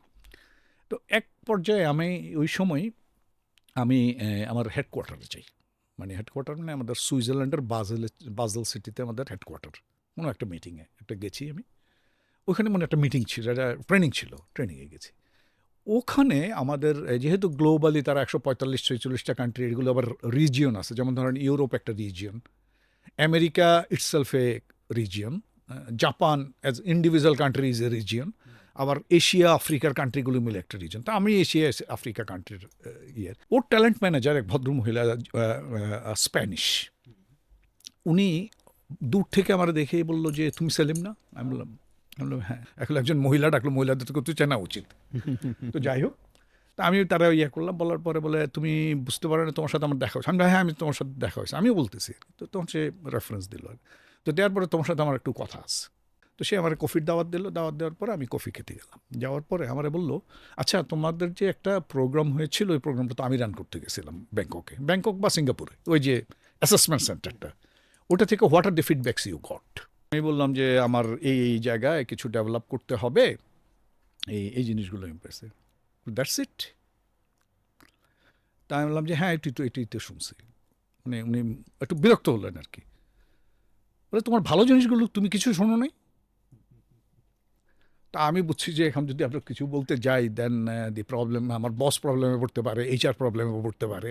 তো বললো যে না, what you want to be, তুমি কি হতে চাও? তুমি যেখানে আছো এখন, হেড অফ মার্কেটিং, এখানেই জব কেরিয়ার শেষ করতে চাও, নাকি you want to grow more? তাহলে যে definitely I want to grow more. এটা কে না চায়? বলে কিন্তু তো আমি তো আমাদের ডাটাবেজে তা দেখতেছি না। আমি I don't know what your, তাদের ট্যালেন্ট ম্যানেজমেন্ট ডাটাবেস দেখতেছে। এখন ট্যালেন্ট ম্যানেজমেন্ট ডাটাবেসে তারা একটা অপশন আছে, মোবিলিটি, আপনি এক দেশ থেকে আরেক দেশে যে কাজ করবেন কিনা। আমি ওখানে নন মোবাইল নিয়ে রাখছিলাম। ও, আমি ঘর কোনো, আমি ইচ্ছা করি নন মোবাইল দিয়ে রাখছিলাম। তুমি বলছে যে এটা হলে তো তুমি ইউ ক্যানট গ্রো। কেন? বলে আমাদের একটা ক্রাইটেরিয়া, যদি তোমাকে নেক্সট লেভেল, মানে তো তুমি বুঝতেছো তুমি কোথায় যাবা, you need to prove yourself beyond your comfort zone. Okay, Bangladesh is your comfort zone. তুমি যদি এর বাইরে প্রমাণ করতে হয় এবং প্রমাণ করতে না পারো, তাহলে তো তুমি যেতে পারবে না। তখন আমি এসে HR-কে বললাম, আমার মোবাইল করে দেন, 1 বছরের জন্য যাব। আমার কিন্তু প্ল্যান ছিল 1 বছরের জন্য যাওয়া, কিন্তু সেই 1 বছর শেষ পর্যন্ত 5 বছর হয়েছে আর কি। তাও 1 বছর সিঙ্গাপুরে গেলাম, তারপরে আরও ব্যাপার আছে। ব্যাপারটা হচ্ছে যে এটা আমি আমাদের আরেকটি কথা বলি আর কি, যে রিপ্রেজেন্টেটিভদের কথাও বলি, বা PMদের কথাও বলি, বা যেই কেরিয়ারই থাকুক, আপনাকে you need to prove yourself beyond your known zone, এবং সেই জন্য মাঝে মাঝে আপনাকে রোল চেঞ্জ করতে হবে। আচ্ছা, আপনি সেলসে কাজ করছেন, আপনি মার্কেটিংয়ে গেলেন, this is a new space. Marketing থেকে আমাকে বিজনেস ডেভেলপমেন্টে যেতে বলেছে, আমাকে স্ট্র্যাটেজিতে প্রুভ করতে হয়েছে। কারণ আপনাকে যখন CEO হবেন, তখন তো আপনাকে জ্যাক অফ অল ট্রেডস হতে হবে। প্রত্যেকটা জিনিস বুঝতে হবে, যে আপনি মাস্টার অফ কিছু না হন, মাস্টার হবে 1-2টা। যেমন আমি ধরেন বলতে পারি যে আমি অন্তত I was master of marketing in my company. আমি যখন সেলসে কাজ করতাম, যে টেরিটরিতে ছিলাম, যে সেই টেরিটরিতে I was the master. Means আপনি মানে একটা পার্টিকুলার জায়গায় মাস্টার হবেন, বাট যদি আপনি CEO হওয়ার টার্গেট থাকে, তাহলে আপনাকে অনেক ফাংশনসগুলোকে CEO হন আর যে কোনো জায়গায় you need to prove yourself. আমাদের representative one of the big problem, বাড়ির কাছে পোস্টিং চাই, আরেক জায়গায় পোস্টিং দিলে যাব না, কমফোর্ট জোনের বাইরে যেতে হবে, যেতে চায় না। গ্রো করতে হলে কমফোর্ট জোনের বাইরে যেতে হবে। কারণ আমাদের সাইকোলজিক্যালি তো উইদিন আপনার জাস্ট কমফোর্ট জোনে আপনি থাকছেন, তার বাইরে কিন্তু ফিয়ার জোনের পরে লার্নিং জোন, লার্নিং জোনের পরে zone of growth. Right sir. Sir, আমাদের একবার শেষে চলে আসছি আমরা। আমি লাস্ট একটা খুবই ক্রিটিক্যাল প্রশ্ন আপনাকে করতে চাই আর কি। ক্রিটিক্যাল প্রশ্ন মিন্স, বাংলাদেশ থেকে গ্ল্যাক্সো চলে গেছে, নোভার্টিজও মানে অরিজিনাল মালিকানা চলে গেছে, এখন তো নোভার্টিজ রেডিয়েন্ট ফার্মা কিনে নিয়েছে। তো এই যে বিদেশি কোম্পানিগুলো যে চলে যায়, আপনি তো নোভার্টিজের হেড ছিলেন, তো মানুষের মধ্যে একটা ভালো জানতে চাওয়া আছে যে আসলে কেন এই কোম্পানিগুলো চলে যাচ্ছে। কারণ তাদের তো ইন্টারন্যাশনালি তারা তো ক্লোজ করে না, তারা তো একটা অনেক big giant, Novartis. So Bangladesh থেকে কেন চলে যাচ্ছে? Basically, pharmaceutical industry is evolving. Pharmaceuticals is right now in a place, it's taking a new turn globally. আপনার আগামী 20 বছর পর medicine will be completely different. Tablet capsule আর মানুষ খাবে না, বিক্রি হবে না। এখন যুগ চলছে পার্সোনালাইজড মেডিসিনের, টার্গেটেড মেডিসিনের। আপনি আগে যেমন ফার্মাসিউটিক্যাল কোম্পানির কি হতো, আপনি যে কোনো একটা ট্যাবলেট দিলে আপনি এফিকেসি কত পার্সেন্ট দাবি করতে পারতেন? অনেকে তো স্যার 70, 80, 90 পর্যন্ত দাবি করেছে। 90% মানে 10% কাজ করে না, রাইট স্যার, কিন্তু তারা তো টাকাটা পে করছে, তো রাইট স্যার। রিটার্ন তো পায় নাই টাকা। This is a big question, ethical question globally. যে আপনি আপনি গ্লাস কিনলেন, গ্লাসটা ভাঙা দেখলেন, দোকান কিন্তু ফেরত দেয়। আপনার মোবাইল ফোনটা কাজ করে না, ওই কোম্পানি গ্যারান্টি ওয়ারেন্টি দেয়। ফার্মাসিউটিক্যাল কোম্পানি 10% লোক কাজ করলো না, যে ওরা তো পয়সা দিয়ে ফেললো। তো যার কারণে ধরেন this is a ethical pressure, যার কারণে গ্লোবালি তারা করছে কি এখন they are very targeted product, very much targeted product তৈরি করতেছে, যার কারণে বায়োটেক প্রোডাক্ট, তারপর জিন টেকনোলজি, হাই ইয়েগুলো আসছে। এবং এই মেডিসিনগুলো যে পরিমাণ কস্ট, যে পরিমাণ প্রাইসের, এটা বাংলাদেশের লোক অ্যাফোর্ড করতে পারবে না। নোভার্টিসেরই যদি বলেন একটা জিন টেকনোলজি প্রোডাক্ট আছে 22 কোটি টাকা দাম ইয়ারলি কস্ট। বাংলাদেশ একটা পেশেন্টকে ফ্রি দিয়েছে তারা, তারপর আবার একটা কিনেছিল। মানে দিস ইজ একটা ঔষধের দাম 1 বছরে 22 কোটি টাকা, জিন টেকনোলজি। যার কারণে রিপ্রেজেন্টেটিভের জব আপনি গ্লোবালি হ্যাজ বিন চেঞ্জড।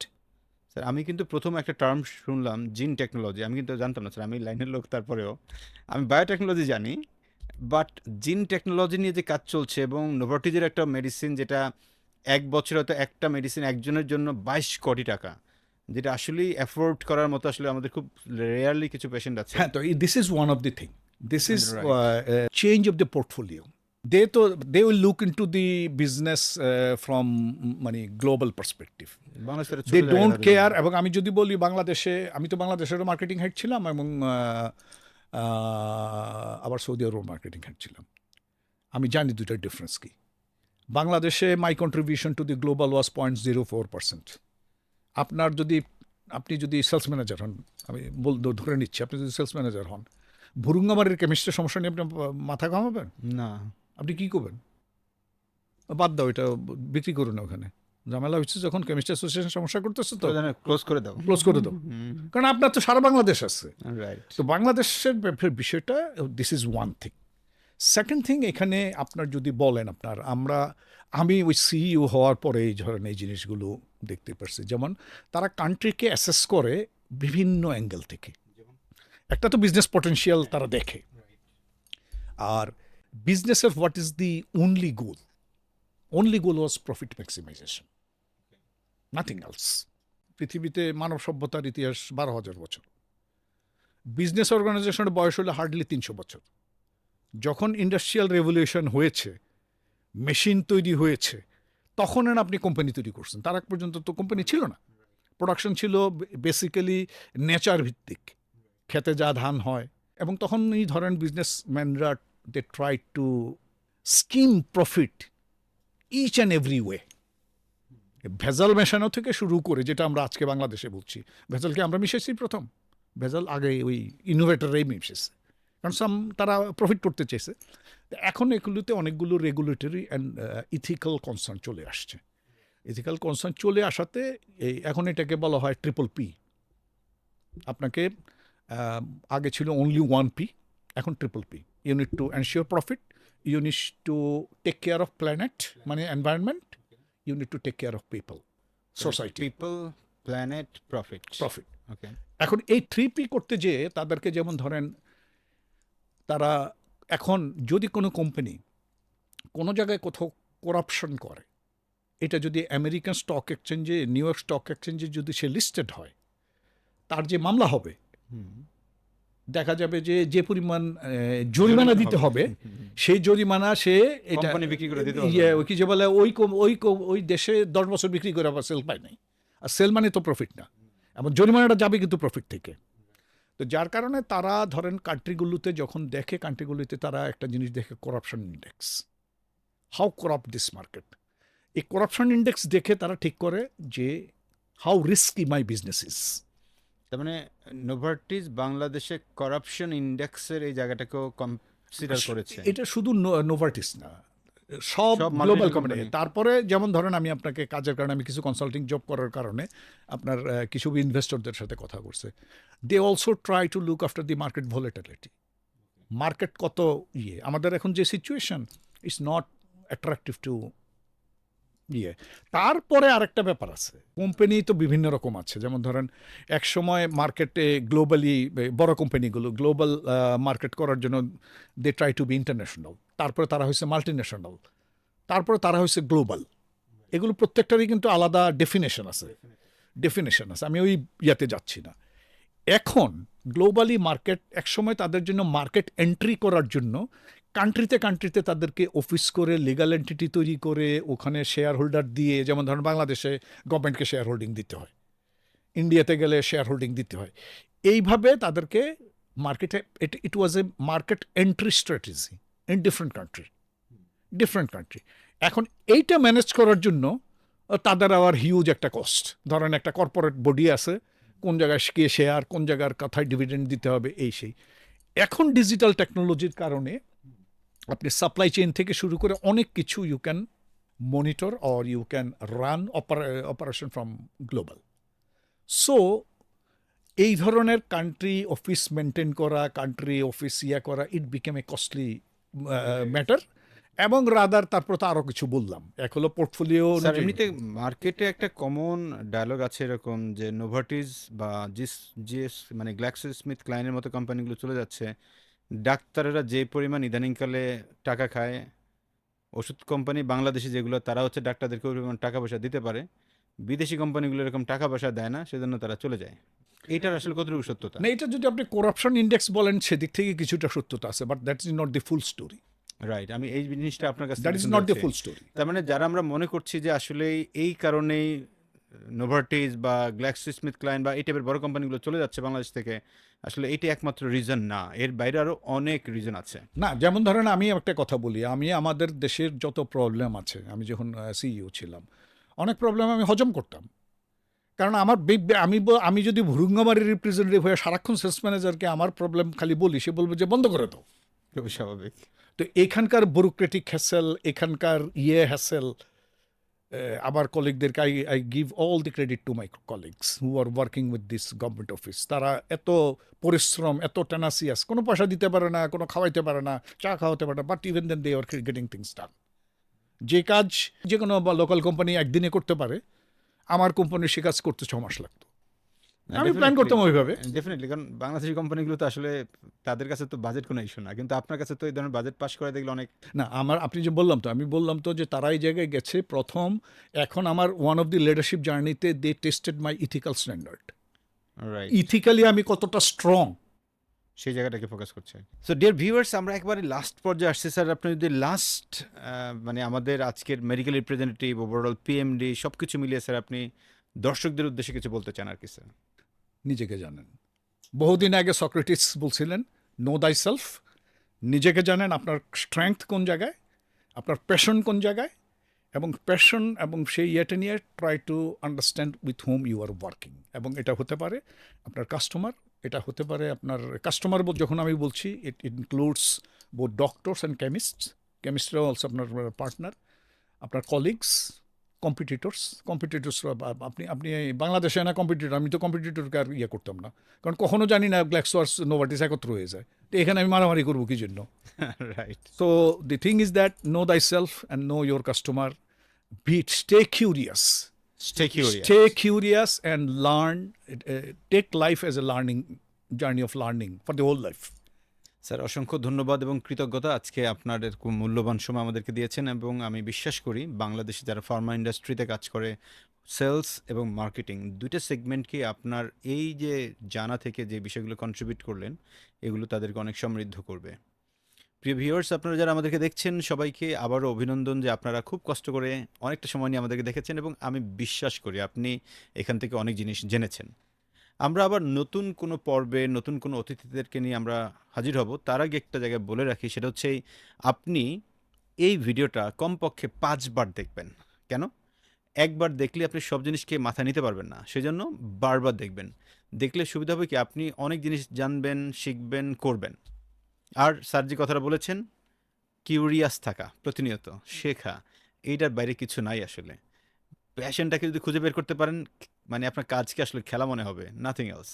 আরেকটা বিষয়, আপনি এই ভিডিওটা আপনার পরিচিত সব সার্কেলেই ছড়িয়ে দিতে পারেন। আমাদের এই ভিডিওটা কপিরাইট ফ্রি রেখেছি, যার কারণে আপনি চাইলে ডাউনলোড করে আপনার সার্কেল, আপনার টাইমলাইন সব জায়গায় দিতে পারেন। সো আবারও দেখা হবে নতুন কোনো পর্বে, নতুন কোনো অতিথিদের সাথে। সে পর্যন্ত সবাই ভালো থাকুন। আসসালামু আলাইকুম।